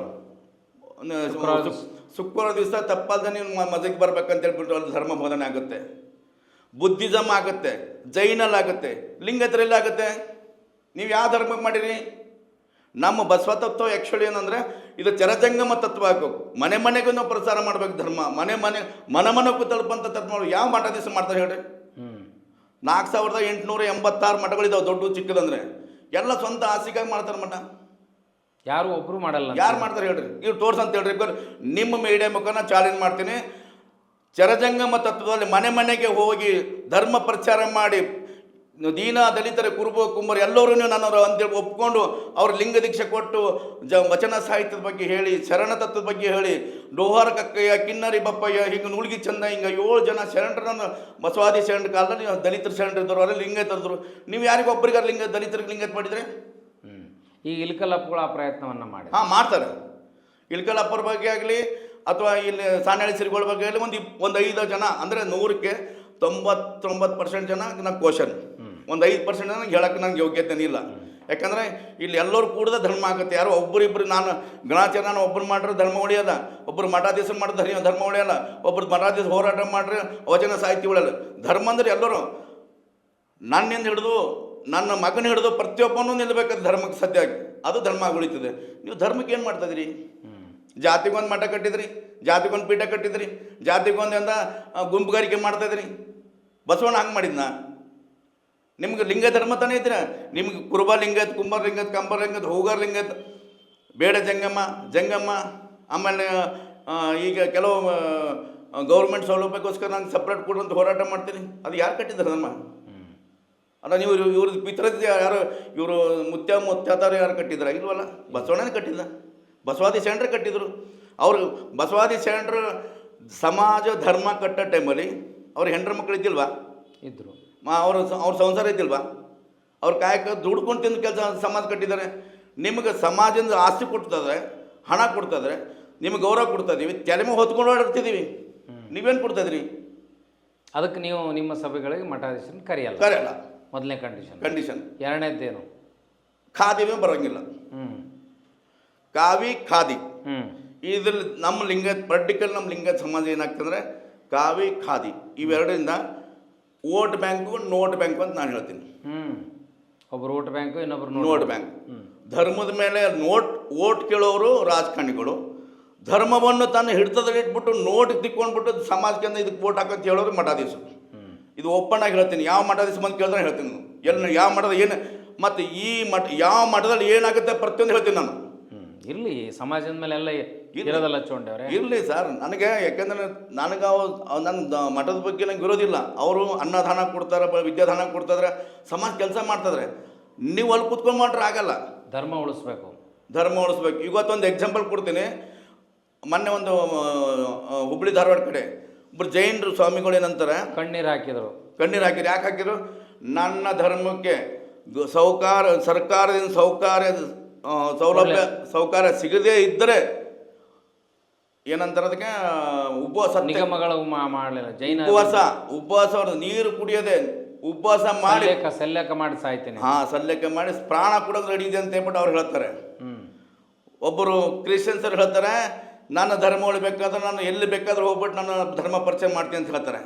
ಮುಸಲ್ಮಾನ್ ಬಾಂಧವರು ಹೇಳ್ತಾರೆ, ಧರ್ಮ ಉಳಿಬೇಕಾದ್ರೆ ಯಾವ ಮಸೀದಿ ಆದ್ರೂ ನಾವು ಹೋಗ್ಬಿಟ್ಟು ಧರ್ಮ ಮಾತೇ, ಪಾಕಿಸ್ತಾನ ಉಸ್ಮಾನಿಸ್ತಾನ ಬಿಡಿ, ಎಲ್ಲಿ ಬೇಕಾದ್ರೆ ಇಂಡಿಯಾದಲ್ಲಿ ಬೇಕಾದ್ರೆ ಎಲ್ಲಿ ಬೇಕಾದ್ರೆ ಹೋಗ್ಬಿಟ್ಟು ಧರ್ಮ ಪ್ರಚಾರ ಮಾಡ್ತಾರೆ. ಬುದ್ಧಿಸಮ್ ಮಾಡ್ತಾರೆ, ಜೈನರು ಮಾಡ್ತಾರೆ, ಲಿಂಗಾಯತ ನೀವು ಯಾಕೆ ಮಾಡಲ್ಲ? ಸರಿಯಾಗಿ ತಿಳಿದಿಲ್ಲಲ್ಲ ಧರ್ಮ ಅವ್ರಿಗೆ. ನನಗೆ ಸರ್ ಇವ್ರಿಗೆ ಸರಿಯಾಗಿ ತಿಳಿದಿಲ್ಲ ಅಂದರೆ, ವಚನಾನಂದ ಸ್ವಾಮಿಗಳು ಒಬ್ರು ಇದ್ದಾರೆ. ನಾನು ನೇರವಾಗಿ ಕ್ವಶನ್ ಕೇಳ್ತೀನಿ, ವಚನ ಅಂದ್ರೆ ಏನು ಅರ್ಥ? ಅದರ ಅರ್ಥ ಆಗಿದೆ ಅನ್ನೋ ಗೊತ್ತಾ ನಿಮ್ಗೆ? ವಚನ ಬಗ್ಗೆ ಮಾತಾಡ್ತೀರಾ? ಹೆಸರು ಬದಲಾಯಿಸ್ಕೊಳಕ್ಕೆ ಹೇಳ್ರಿ ಅವ್ರಿಗೆ ಬಂತು. ಇಂಥ ಸಮಾಜಘಾತಕರು ಹಣಕ್ಕೆ ಆಸೆಪಟ್ಟು, ಹೆಣ್ಣಿಗೆ ಆಸೆಪಟ್ಟು, ಮಣ್ಣಿಗೆ ಆಸೆಪಟ್ಟು, ಇನ್ನಿತರೆ ವಸ್ತುಕ್ಕೆ ಆಸೆಪಟ್ಟು ಸಮಾಜವನ್ನು ತುಳಿಯಲು ಹುನ್ನಾರ ಇಟ್ಟ ಒಂದು ಯಾವುದೋ ಒಂದು ಸಮಾಜಕ್ಕೆ ಕೈ ಸೇರ್ಕೊಂಡ್ಬಿಟ್ಟು ಈ ಥರ ಮಾಡ್ತಾರೆ. ಈಗ ಹಂಗಂದ್ರೆ ನೀವು ಏನು ಮಾಡ್ಬೇಕಂತ ಮಾಡಿರಿ? ಆಯ್ತಪ್ಪ, ಮಠಾಧೀಶರಂತೂ ಸರಿ ಕೆಲಸ ಮಾಡ್ತಿಲ್ಲ ಚೋಂಡರೆ, ಒಪ್ಕೊಳ್ತೀನಿ. ನಿಮ್ಮ ತಿಂಗಳ ಮಾಸಿಕ ಕಾರ್ಯಕ್ರಮ ಮನೆ ಮನೆಯಲ್ಲಿ ಬಸವಣ್ಣ ಮನೆ ಇಲ್ಲಿ ಏನು ಜನರಿಗೆ ಏನು ಭಾವನೆಯನ್ನು ಬಿತ್ತಲಿಕ್ಕೆ ಪ್ರಯತ್ನ ಮಾಡಿ? ಇಲ್ಲಿ ನಮ್ಮ ಫಸ್ಟ್ ಆಫ್ ಆಲ್ ಮೂಢನಂಬಿಕೆ ಹೋಗ್ಬೇಕು, ಮೌಢ್ಯತೆ ಹೋಗ್ಬೇಕು, ಮತ್ತು ಕಂದಾಚಾರಗಳು ಹೋಗ್ಬೇಕು. ಅಂದರೆ ಇಲ್ಲಿ ಗುಡಿಯ ದೇವರು ಇರಲ್ಲ, ಆದರೂ ದೇವರಿದ್ದಂತ ಭಯ ಹುಟ್ಟಿಸ್ತಾರೆ. ಅವರೇ ಒಂದು ಥರ ಭಯ, ದೇವರನ್ನೋದೇ ದೇವರಿದ್ದ ಅಂತ ಹೇಳೋದೇ ಒಂದು ಭಯೋತ್ಪಾದಕರು ಅವರು. ದೇಶದಲ್ಲಿ ದೇವರಂತೇಳಿ ಭಯ ಹುಟ್ಟಿಸ್ತಾರೆ ಒಂದು ಭಯೋತ್ಪಾದಕರು. ಆ ಭಯೋತ್ಪಾದಕ ನನ್ನ ಜನ ಸಿಗಬಾರ್ದು. ಯಾವ ಜನ? ಲಿಂಗಾಯತ ಅಂದ್ರೆ ಬರೀ ನಾನು ಲಿಂಗಾಯತನಲ್ಲ, ಅಲ್ಲಿ ಮಾದಿಗನ ಬರ್ತಾನೆ, ಕುರುಬ ಬರ್ತಾನೆ, ಕುಂಭ ಬರ್ತಾನೆ, ಹಿಂಗೆ 99, 100 ಜಾತಿಗಳಿದ್ದಾವೆ. ಆ ಜಾತಿಗಳ ಲಿಸ್ಟ್ ನಾನು ಕೊಡ್ತೀನಿ.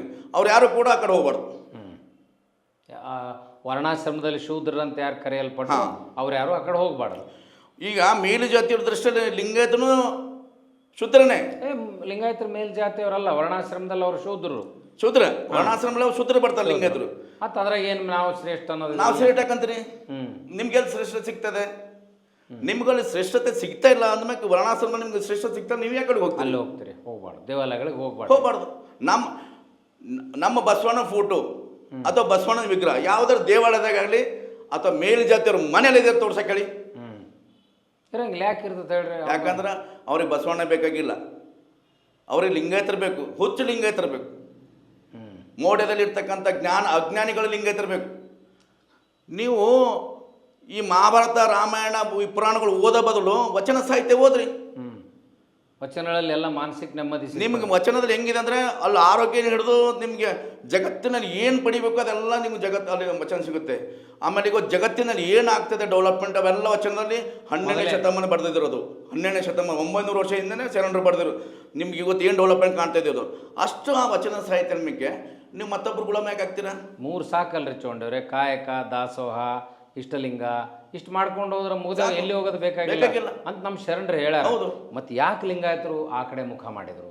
ಇದಕ್ಕೆ ಸರಿಯಾದ ಧರ್ಮಕ್ಕೆ, ಧರ್ಮ ಅಂದ್ರೆ ಲಿಂಗ ಧರ್ಮ, ಅದ್ರಾಗೆಲ್ಲ ಪಂಗಡ ತೊಗೊಳ್ಳೋಣ. ಲಿಂಗ ಧರ್ಮನೇ. ಯಾಕಂದ್ರೆ ಬೇರೆ ಧರ್ಮ, ಈಗ ವೀರಶೈವ ಅಂತಾರೆ, ವೀರಶೈವ ಧರ್ಮ ಅಲ್ಲ.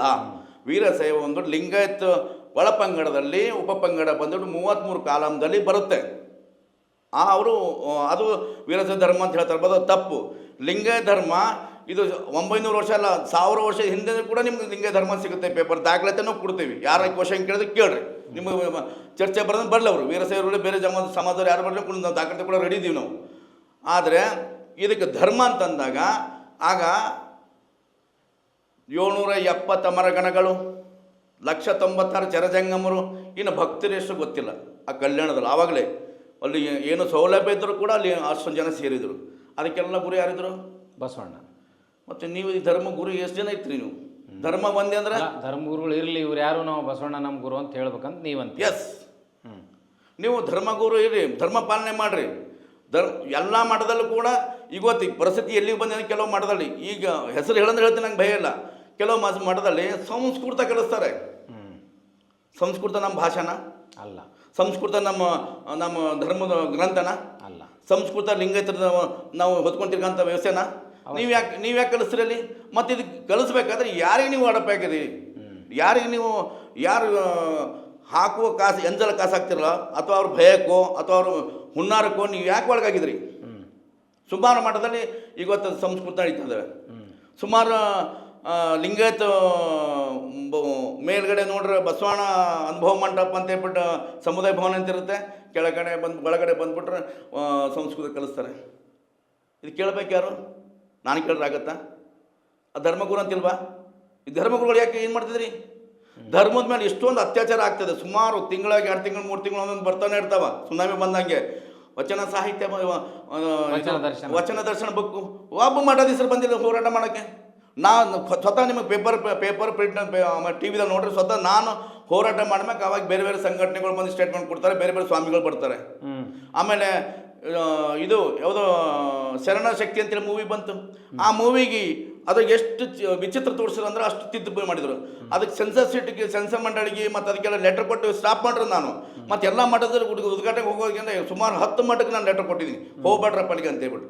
ಮತ್ತು ಅದು ಅಷ್ಟು ಮಠಕ್ಕೆ ಬಂದು ಪಿಕ್ಚರ್ ನೋಡಿದ್ರೆ ಹೋಗ್ರಿ. ಮತ್ತು ಮಠಾಧೀಶ ಹೇಳ್ತಾರೆ, ಈ ನೀವು ಎಲ್ಲರೂ ಶರಣರ ಬಗ್ಗೆ ತಿಳಿಬೇಕಾದ್ರೆ ಈ ಮೂವಿ ಪಿಕ್ಚರ್ ನೋಡಿ ಅಂತ. ಎಂಥ ದುರದೃಷ್ಟದ. ಅದಕ್ಕೆ ಯಾಕೆ ನೀವು ಹೋರಾಟ ಮಾಡಲ್ಲ? ಏನು ಉದ್ದೇಶದಿಂದ ಆ ಸಿನಿಮಾ ತೆಗೆದ್ರಂತೀರಿ? ಶರಣರಿಗೆ ಅವಮಾನ ಮಾಡ್ಬೇಕಂತ ತೆಗೆದ್ರಂತೀರಿ ನೀವು? ಹೌದು, ಶರಣರಿಗೆ ಅವಮಾನ ಮಾಡೋದು ಅಂತ ಹೇಳಿಬಿಟ್ಟು. ಶರಣರಿಗೆ ಅವಮಾನ ಮಾಡೋದೊಂದು ನೋಡಿ ಸರ್, ನಾನು ಒಳ್ಳೆ ಬಟ್ಟೆ ಹಾಕೋಬೇಕಂದ್ರೆ ಒಂದು ನಾನು ದುಡಿಬೇಕು, ಇಲ್ಲ ನಾನು ಕಳ್ತನ ಮಾಡಬೇಕು. ಆವಾಗಲೇ ನಾವು ಒಳ್ಳೆ ಬಟ್ಟೆ ಹಾಕೋಕ್ಕಾಗತ್ತೆ. ದುಡಿಯೋಕ್ಕಂತೂ ಆಗಲ್ಲ. ಬೇರೆ ದಾರಿ ಹಿಡಿಬೇಕು ಅಂದರೆ ಕಾಣದ ಕೈಯಿಂದ ಕೈ ಚಾಚಿ ಕೆಲಸ ಮಾಡಬೇಕು. ಇಂಥ ಕೆಲಸನೇ ಮಾಡಿರಿ. ಮತ್ತು ಲಿಂಗಾಯತ ಮಾಡೋದಿಸ್ರಿ ಗೊತ್ತು. ಸಮಾಜವನ್ನು ಹಾಳು ಮಾಡಬೇಕಾದ್ರೆ ಯಾಕೆ ನಿಮ್ಗೆ ಅನ್ನ ತಿನ್ನಲ್ವಾ? ನಿಮ್ಗೆ ಲಿಂಗಾಯತ ಅನ್ನ ಬೇಕು, ಲಿಂಗಾಯತರ ಬಟ್ಟೆ ಬೇಕು, ಲಿಂಗಾಯತರು ಹಣ ಬೇಕು, ಲಿಂಗಾಯತರ ಭಕ್ತರು ಬೇಕು, ನಿಮ್ಗೆ ಹೊತ್ಕೊಂಡು ಕೂಡ ಲಿಂಗಾಯತರು ಬೇಕು. ನೀವು ಯಾರು ಗುಲಾಮಗಿರಿ ಮಾಡ್ತೀರಿ? ವೈದಿಕರು ಗುಲಾಮಗಿರಿ. ಯಾಕೆ ನಿಮ್ಗೆ ವೈದಿಕರು ನಿಮ್ಗೆ ಏನು ಹಾಕಿದ್ದಾರೆ? ಹೋಗ್ಲಿ, ನಿಮ್ಗೆ ಯಾಕೋ ನಿಮ್ಮ ಮಠಕ್ಕೆ ಬರ್ತಾರಾ ವೈದಿಕರು? ನಿಮಗೆ ಬಂದು ಪಾದ ಪೂಜೆ ಮಾಡ್ತಾರೆ ವೈದಿಕರು? ನಿಮಗೆ ಬಂದುಬಿಟ್ಟು ನಿಮಗೇನು ಬಟ್ಟೆ ಕೊಡ್ತಾರೆ ವೈದಿಕರು? ಏನು ಕೊಡ್ತಾರೆ ನಿಮಗೆ? ಈ ವ್ಯವಸ್ಥೆ ಬಗ್ಗೆ ಇಷ್ಟು ಆಕ್ರೋಶ ಹಾಕಿದೆ, ಸಿಟ್ಟೆ. ಹೌದು ಸರ್, ಯಾಕಂದರೆ ಈ ಒಂದು ವೇಳೆ ಈ ಆಕ್ರೋಶ ಸಿಟ್ಟಿರಲಿಲ್ಲ ಅಂತಂದರೆ ನಮ್ಮಂಥ ಗಣಾಚಾರಿ ಪಡೆ ಹುಟ್ಟಲೇಬೇಕು. ಅಂದ್ರೆ ನೀವು ಪೂರಾ ಅಪ್ಪಟ ಗಣಾಚಾರ ಪಡೆ. ಎಸ್, ಬಸವರ ತತ್ವ ಅಂದ್ರೆ ನಮ್ಮ ಮೈ ಮೇಲೆ ಇರ್ತಾರೆ, ಕೂದಲು ಸತಿ ಎದ್ದು ನಿಂದಿರ್ತವೆ. ಯಾವ ತಪ್ಪಿಕೊಂಡು ಯಾವ ಎಷ್ಟು ದೊಡ್ಡ ಮಠಾಧೀಶರು ಇದ್ರ ಸಲುವಾಗಿ ಭಾಳ ಸಮಸ್ಯೆನೂ ಹಾಕ್ಕೊಂಡಿರಲ್ಲ ಸರ್. ಇದ್ರ ಮೇಲೆ ನನ್ನ ಲಿಂಗಾಯತ ಮಠಾಧೀಶರು, ಅವಿವೇಕಿ ಮಠಾಧೀಶರು ನನ್ನ ಮೇಲೆ ಸುಮಾರು 7 ಜನ ಮಠಾಧೀಶರು ನನ್ನ ಮೇಲೆ ಕಂಪ್ಲೇಂಟ್ ಕೊಟ್ಟಿದ್ದಾರೆ. ಸತ್ಯ ಹೇಳಿದ ಕಡೆ ನೀನು ಅದು ಹೇಳಬೇಡ ಅಂತ ಹೇಳ್ಬಿಟ್ಟು. ಯಾಕೆ ಹೇಳಬಾರ್ದಂತ? ಅಲ್ಲ, ಅವ್ರ ಮಠಕ್ಕೆ ಬರೋ ಭಕ್ತರು ಕ್ವಶನ್ ಮಾಡ್ತಾರಂತೆ. ಹಂಗ ಸುಮಾರು ಕಡೆ ನನ್ನ ಮೇಲೆ ಕಂಪ್ಲೇಂಟ್ ಆಗಿದೆ. ಈಗಲೂ ಕೂಡ ಸುಮಾರು ಮಠಾಧೀಶರು ಹುನ್ನಾರಿದೆ, ನನಗೆ ಬಾಯಿ ಮುಚ್ಚಿಸ್ಬೇಕು, ನನಗೇನೋ ಮಾಡ್ಬೇಕಂತ ಹೇಳ್ಬಿಟ್ಟು. ಯಾಕಂದ್ರೆ ಇಲ್ಲಿ ನಾವು ನೇರ ಬರೆದ್ಬಿಡ್ತೇವೆ, ಅವ್ನು ಏನಕ್ಕೆ ಇರಲ್ಲ ಅಂತ ಹೇಳ್ಬಿಟ್ಟು. ಅವ್ನು ಏನು ಕಂಪ್ಲೇಂಟ್ ಕೊಟ್ಕೊಳ್ಳಿ. ಹೆಂಗೆ ಫೇಸ್ ಮಾಡ್ತೀರ ಅದನ್ನು? ಕಾನೂನಾತ್ಮಕ ಫೇಸ್ ಮಾಡ್ತೀನಿ ಸರ್. ನನ್ನ ಬಳಿ ವಚನ ಸಾಹಿತ್ಯ ಇದೆ, ವಚನ ಗ್ರಂಥ ಇದೆ. ಹಿಂಗೆ ನೀವು ಮೇಲ್ವರ್ಗದವ್ರನ್ನ ಟೀಕೆ ಮಾಡೋದು, ಮೇಲ್ವರ್ಗದವ್ರನ್ನ ಟೀಕೆ ಮಾಡೋದು, ಜನರ ಭಾವನೆಗಳನ್ನ ನಂಬಿಕೆಗಳನ್ನ ಪ್ರಶ್ನೆ ಮಾಡಬಾರ್ದು ಅಂತ ಕಾನೂನು ಹೇಳ್ತೈತಿ. ಕಾನೂನಲ್ಲಿ ಇನ್ನೊಂದಿದೆ ಪರ್ವೆ. ಹೇಳಿ. ಯಾವಾಗ ನಾನು ಧರ್ಮ ಅಂತ ಇರುತ್ತೆ, ಧರ್ಮಕ್ಕೆ ಕಾಲಮಲ್ಲಿ ಅಡಿಯಲ್ಲಿ ಹೋಗ್ಕೊಂಡ್ಬಿಟ್ರೆ ಕಾನೂನಲ್ಲಿ ಆ ಧರ್ಮಕ್ಕೆ ಸಂಬಂಧಪಟ್ಟ ನೀನು ಯಾವತ್ತು ಬೇಕಾದ್ರೆ ನಿನಗೆ ಆಡುವ ಹಕ್ಕು ನಿನಗಿದೆ ಅಂತ ಹೇಳ್ಬಿಟ್ಟು ಕಾಲಮಲ್ಲಿ ಇದೆ. ಧರ್ಮ ಇತಿಹಾಸ ಬಂದಾಗ ಇದು ನನ್ನ ಧರ್ಮ. ನಾನು ಧರ್ಮ ಉಳಿಬೇಕಾದ್ರೆ ಬೇರೆಯವನು ಯಾರೇ ಬಂದಿರಮ್ಮ, ಮೇಲ್ಜಾತಿಯವನೇ ಕೀಳು ಜಾತಿಯವರಲ್ಲಿ, ವೈದಿಕರಿರಲಿ, ಮಠಾಧೀಶರಲ್ಲಿ, ಯಾವನೇ ಕೆಲವು ಅವ್ನ ನಂಬರ್ ತೊಗೊಳ್ತೀನಿ. ನಾನು ಬಿಡಲ್ಲ, ಕಾನೂನು ಪರ ಹೋರಾಟ ಮಾಡ್ತೀನಿ. ನೀವು ಇತ್ತೀಚೆಗೇನೋ ಒಂದು ಗಣಪತಿ ಒಂದು ಗಣಪತಿ ದೇವರಲ್ಲ ಅಂದರೆ, ಗಣ ಅಂದರೆ ಗುಂಪುಗಾರಿಕೆ, ಪತಿ ಅಂದ್ರೆ ಲೀಡ್ರ್, ಗುಂಪಿನ ಲೀಡ್ರ್, ಗಣನಾಯಕ. ಆ ಗುಂಪಿನ ಲೀಡ್ರ್ ಮುಖಂಡ ಅಥವಾ ನಾಯಕ ಆಗ್ತದೆ. ಬಪ್ಪ ಅಂದ್ರೆ ರಾಜ. ಗಣಪತಿ ಬಪ್ಪ ಅಂದ್ರೆ ರಾಜ. ಮೋರೆ ಅಂದ್ರೆ ಸಮಾಜ. ನಮ್ಮ ದೇಶದಲ್ಲಿ ಮೋರೆ ಸಮಾಜ ಆಳ್ವಿಕೆ ಆಳಿತ್ತು. ಅದು ನಿಮ್ಗೆ ಎಲ್ಲರಿಗೂ ಗೊತ್ತಿರಬೇಕು. ಮೋಸ್ಟ್ಲಿ ಇತಿಹಾಸದ ಓದಿರೋ ಬುಕ್ಕಲ್ಲಿ ನಾನು ಓದಿದ್ದೀನಿ. ಆದರೆ ಅಂದಿನ ಕಾಲದಲ್ಲಿ 5,000 6,000 ವರ್ಷದ ಹಿಂದಿನ ನಮ್ಮ ಆ್ಯಕ್ಚುಲಿ ಈ ನಮ್ಮ ದೇಶಕ್ಕೆ ಬಂದಿರೋದೇ ಈ ವೈದಿಕತೆ ಅಂಟು ಬಂದಿರೋದೇ 3,500 ವರ್ಷಕ್ಕೆ ಇತ್ತೀಚೆಗೆ. 5,500 ವರ್ಷದ ಆಚೆಗೆ ನಮ್ಮ ದೇಶದಲ್ಲಿ ಯಾವ ರಾಮ, ಲಕ್ಷ್ಮಣ, ಸೀತಾ, ದೇವರು, ದಿಡ್ರು, ಗುಡಿ, ಗುಂಡ್ರಿ ಯಾವುದಿರಲಿಲ್ಲ. ಇವರು ಪರ್ಷಿಯನ್ ದೇಶದಿಂದ ಆರ್ಯರು ವಲಸಿಗೆ ಏನು ನಮ್ಮ ಇಂಡಿಯಾಗೆ ಬರ್ತಾರೋ, ಅಲ್ಲಿ ಜಮ್ಮು ಕಾಶ್ಮೀರದಲ್ಲಿ ಬಂದುಬಿಟ್ಟು ನದಿ ದಂಡೆಯಲ್ಲಿ ಕೂತ್ಕೊಂಡ್ಬಿಟ್ಟು ಅವ್ರೇನು ಕಲ್ಲು ಪೂಜೆ, ಮಣ್ಣು ಪೂಜೆ ಮಾಡ್ಕೊಂಡು ಇಲ್ಲಿ ಮುಗ್ಧ ಜನಗಳಿದ್ದಾರೆ, ಅಮಾಯಕರಿದ್ದಾರೆ. ಇವ್ರ ಮೇಲೆ ಹೆಂಗೆ ಬೇಕಾದ್ರೆ ನಾವು ಸವಾರಿ ಮಾಡ್ಬೇಕಂತ ಹೇಳ್ಬಿಟ್ಟು ಅವ್ರದ್ದು ಮೈಂಡ್ ಯೂಸ್ ಮಾಡಿದ್ರು. ಇವತ್ತುವರೆಗೂ ಅವರೇ ದೇಶವನ್ನು ಆಳ್ತಾ ಇರೋದು. ಸರ್ಕಾರ ಯಾವುದೇ ಇರಲಿ, CM ಅವನೇ ಇರಲಿ, PM ಅವ್ರು ಬರೀ ಅಧಿಕಾರ ಅವ್ರದ್ದೇ ಇರುತ್ತೆ. ಸೊ ಅಲ್ಲಿ ಆ ಥರ ಒಂದು ವ್ಯವಸ್ಥೆದಲ್ಲಿ ಅವ್ರು ಬರ್ತಾಯಿದ್ದಾರೆ. ಆ ವ್ಯವಸ್ಥೆ ಈ ಲಿಂಗಾಯತರಿಗೆ ಅರ್ಥ ಆಗ್ತಾರೆ. ಅದು ಗಣಪತಿ ಅಂದ್ರೆ ನೀವು ಏನಂತ ಹೇಳಿದ್ರಿ? ಗಣಪತಿ ಗಣ ಅಂದ್ರೆ ಗುಂಪುಗಾರಿಕೆ, ಪತಿ ಅಂದ್ರೆ ಲೀಡ್ರ್, ಬಪ್ಪ ಅಂದ್ರೆ ಮೌರ್ಯ, ರಾಜ ಅಂದ್ರೆ ಮೌರ್ಯ ಅಂದ್ರೆ ಸಮಾಜ, ರಾಜ.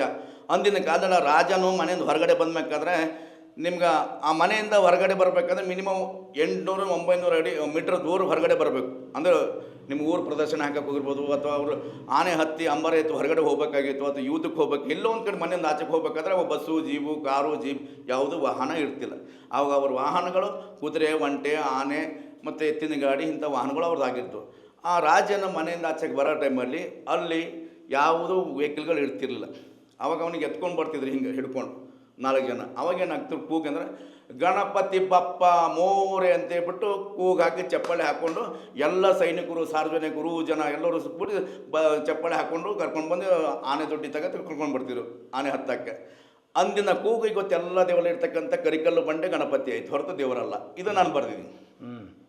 ಇದು ನಮ್ಮ ದೇವರಿಗೆ ಅವಮಾನ ಮಾಡಿದಂಗೆ ಅಂತ ಹೇಳ್ಬಿಟ್ಟು ಅವ್ರು ಕೇಸ್ ಹಾಕಿದ್ದಾರೆ. ಕೋರ್ಟ್ಗೆ ಹಾಕಿದ್ದೀನಿ, ನಾನು ಕೋರ್ಟ್ ಹಾಕಿದ್ದೀನಿ. ಕೋರ್ಟಲ್ಲಿ ನಾನು ಏನು ಕೇಳ್ತಾ ಇದ್ದೀನಿ, ನನ್ನ ಗಣಪತಿ ಎಲ್ಲಿ ಹುಟ್ಟಿದ್ದಾನೆ, ಅವ್ರ ಅಪ್ಪ ಅಮ್ಮ ಯಾರು, ಅವ್ರ ಅಪ್ಪ ಅಮ್ಮ ಎಲ್ಲಿ ಮದುವೆ ಆಯಿತು, ಅವನು ಯಾವ ಯಾವ ಸಮಯದಲ್ಲಿ ಹುಟ್ಟಿದ್ದಾನೆ, ಅದು ದಾಖಲಾತಿ ಕೊಡ್ರಿ ಅಂತ ನಾನು ಕೂತಿದ್ದೀನಿ. ಈಗ ಅವ್ರ ಹತ್ರ ದಾಖಲಾತಿ ಇಲ್ಲ. ಯಾರು ಕೇಸ್ ಹಾಕಿದಾರೋ ಅವರು, ಅದು ಪುರಾಣಗಳು ನಂಬಿಕೆ ಅಲ್ಲ, ನಂಬಿಕೆ ಮತ್ತು ನಾನು ಅದು ಪುರಾಣ ಬಗ್ಗೆ ನನಗೆ ಮತ್ತೆ ಕೇಸ್ ಹಾಕ್ತೀರಿ? ಪುರಾಣ ಅದೊಂದು ಕಡೆ ಹೇಳ್ತಾರೆ, ವಚನ ಹೇಳ್ತಾರೆ, ಪುರಾಣಗಳೆಲ್ಲವೂ ಆಗಮಗಳೆಲ್ಲವೂ ವೇದಗಳೆಲ್ಲವೂ ಪುರಾಣ ಓದೋ ಪುಂಡ್ರಗೋಷ್ಠಿ ಅಂತೇಳಿ ವಚನ ಹೇಳುತ್ತೆ. ನಾನು ಅದೇ ರೀತಿ ಮಾಡ್ತೀನಿ, ಪುರಾಣ ಓದೋ ಪುಂಡ್ರಗೋಷ್ಠಿ ದೇವ್ರು ಯಾಕಂತೀರಿ ಅಂತ ಹೋಗ್ತೀನಿ. ನನ್ನ ಧರ್ಮಕ್ಕೆ ಹೇಳ್ತಾ ಇದ್ದೀನಿ. ಗಣಪತಿ ದೇವ್ರ ನಿಮ್ಗೆ ಹೇಳ್ತಾರಲ್ಲ, ನೀವು ಮಾಡ್ಕೊಡ್ರಿ, ನೀವೇನು ಮಾಡ್ಕೊಡ್ರಿ, ಪೂಜಾರ ಮಾಡ್ರಿ, ಕುಣದಾಡ್ರಿ, ಏನಾರು ಮಾಡ್ಕೊಂಡು ನಿಮ್ಗೆ ನಮ್ಗೆ ಸಂಬಂಧ ಇಲ್ಲ. ನೀವು ಹೇಳೋದು ಲಿಂಗಾಯತ್ರಿಗೆ ಹೇಳ್ತೀನಿ, ಗಣಪತಿ ದೇವರಲ್ಲ ಅಂತ ಲಿಂಗಾಯತ್ರಿಗೆ ಹೇಳ್ತೀನಿ. ನಾನು ಧರ್ಮದಾಗ ಹೇಳ್ತಾ ಇದ್ದೀನಿ. ನಾನು ನೀವು ಗಣಪತಿ ದೇವರಲ್ಲ ಅಂತ ಹೇಳ್ತೀರಿ, ದೇವಾಲಯಕ್ಕೆ ಹೋಗಬೇಡ ಅಂತ ಹೋಗ್ತೀನಿ. ದೇವಾಲಯಕ್ಕೆ ಹೋಗೋ ದೇವರು ನಮ್ಮ ದೇವರುಗಳೆಲ್ಲವೂ ನಮ್ಮ ಲಿಂಗಾಯತರ ಅಡ್ಡಗಳಲ್ಲ, ಅವೆಲ್ಲ ದೇವರುಗಳನ್ನೋದು ನಾವು ಇನ್ನೊಂದು ಕಡೆ ಹೇಳ್ಬೇಕಾದ್ರೆ ಮೋಸದಿಂದ ವಂಚದಿಂದ ದೊರಡೆ ಮಾಡುವ ಅಡ್ಡದ ದೊರಡೆಕೋರ ಅಡ್ಡ ಅಂತ ಹೇಳ್ತೀನಿ ನಾನು. ಅದೇನಾರಿರಲಿ ನೀವು ಹೋಗ್ಬೇಡ್ರಿ, ಹೋಗ್ಬೇಡ, ನೀವು ಇಷ್ಟಲಿಂಗ ಕಟ್ಕೊಳ್ರಿ ಅಂತ ಹೇಳ್ತೀರಿ. ಇಷ್ಟಲಿಂಗ ಪೂಜೆ ಮಾಡಬೇಕು, ವಚನ ಸಾಹಿತ್ಯ ಓದಬೇಕು, ನಮ್ಮ ಲಿಂಗ ಧರ್ಮದ ಆಚರಣೆ ವಿಚಾರ ಪಾಲನೆ ಮಾಡ್ಬೇಕು. ನೀವು ನಿಮ್ಮ ಪ್ರಕಾರ ಆಚರಣೆಗಳಿಗೆ ಮಿನಿಮಮ್ ಏನೇನು ಮಾಡಬೇಕು? ನಿಮ್ಗೆ ಏನು ಮಾಡಬೇಡಿ ಸರ್. ನಿಮ್ಗೆ ಬೆಳಗ್ಗೆ ಎದ್ದ ತಕ್ಷಣ 3 ಟೈಮ್, ಬೆಳಗ್ಗೆ ಸಾಯಂಕಾಲ 2 ಟೈಮ್, ನಿಮ್ಗೆ 3 ಟೈಮ್ ಅಂತ ಆಗಲ್ಲ, 2 ಟೈಮ್ ಶಿವಯೋಗ ಮಾಡಿ, ಇಷ್ಟಲಿಂಗ ಪೂಜೆ ಮಾಡ್ಕೊಳ್ಳಿ, ವಚನ ಅಧ್ಯಯನ ಮಾಡಿ, ನಿಮ್ಮನ್ನು ಮತ್ತು ಕಾಯಕ ಮಾಡಿ, ಆ ಕಾಯಕ ಬಂದಂಥ ಅಮೌಂಟ್ ನೀವು ನಿಮ್ಗೆ ಎಷ್ಟು ಬರುತ್ತೆ ಅದರಲ್ಲಿ ನೀವು ಅದ್ರ ಒಂದು 5% 10% ದಾಸೋಹ ಮಾಡಿ. ಈಗ ನಮ್ಮ ಸಂಘಟನೆ ಇದೆ, ನಾವು ಸಂಘಟನೆ ಇಲ್ಲಿವರೆಗೂ ಒಬ್ಬನ ಹತ್ರ ₹1 ತೊಗೊಂಡಿರ್ಬೇಕಾದ್ರೆ ಇತಿಹಾಸ ತೆಗೆದು ನೋಡಿ. ಏನು ಸಂಘಟನೆ? ನಮ್ಮದು ವಿಶ್ವಗುರು ಬಸವಣ್ಣನವರ ಅನುಯಾಯಿಗಳು ಒಕ್ಕೂಟ ಅಂತಿದೆ. ₹1 ಕೂಡ ನಾವು ಯಾರ ಹತ್ರ ವಸೂಲಿ ಮಾಡಲ್ಲ. ನಾವು ಸ್ವತಃ ನಾನು ಏನು ದುಡಿತೀನಿ, ಆ ದುಡ್ಡಿನ ಬಂದ 10% ಸಮಾಜಕ್ಕಂತ ಕೊಡ್ತೀನಿ ನಾನು. ಹಂಗೆ ನೀವು ದುಡ್ಡಕ್ಕೆ ನಿಮ್ಗೆ ಅಷ್ಟೊಂದು ಶಕ್ತಿ ಕೊಟ್ಟ ನೀವು ಬೇರೆ ದೇವ್ರಿಗೆ ಹೋಗ್ಬಿಟ್ಟು ದೇವ್ರಿಗೆ ಹಾಕೋ ಬದಲು ನೀವು ಸಮಾಜ ಸಂಘಟನೆ ಕಟ್ರಿ, ಅರಿವು ಮೂಡಿಸ್ರಿ. ಈಗ ಅರಿವು ಯಾರ್ಯಾರಿಗೆ ಮೂಡಿಸ್ಬೇಕಂತ ಮಾಡಿರಿ, ಅದನ್ನು ಹೆಂಗೆ ಸಂಘಟನೆ ಮಾಡ್ತೀರಿ? ತಿಂಗಳಿಗೊಮ್ಮೆ ಅಲ್ಲಿ ಹೋಗ್ತೀರಿ, ಯಾವ ಜನರನ್ನು ಸೇರಿಸಿರ್ತೀರಿ, ಏನು ಹೇಳ್ತೀರಿ? ನಾವು ಎಲ್ಲಿ ಹೋದ್ರು ಸರ್, ಯಾವ ಸಂಘಟನೆ ಎಲ್ಲರೂ ಸೇರಿಸ್ತೀವಿ, ಅಲ್ಲಿ ಎಲ್ಲ ಧರ್ಮದ್ರು ಇರ್ತಾರೆ. ಆ ನಮ್ಮ ಸಂಘಟನೆಗೆ, ನಮ್ಮ ಪ್ರೋಗ್ರಾಮ್ಗೆ ಎಲ್ಲ ನಾನು ಕುರುಬ, ಕುಂಬಾರ, ಕಂಬಾರ, ಮುಸ್ಲಿಮ್ಸ್, ದಲಿತ ಎಲ್ಲರೂ ಬರ್ತಾರೆ. ಆದರೆ ನಾನು ಎಲ್ಲಿವರೆಗೂ ಇಲ್ಲಿ ನೋಡಿದ್ದೀನೋ ನನ್ನ ಜೀವನದಲ್ಲಿ ಸುಮಾರು ಒಂದು 15,000 ಮೇಲ್ಪಟ್ಟು ನಾನು ಪ್ರೋಗ್ರಾಮ್ ನೋಡಿದ್ದೀನಿ.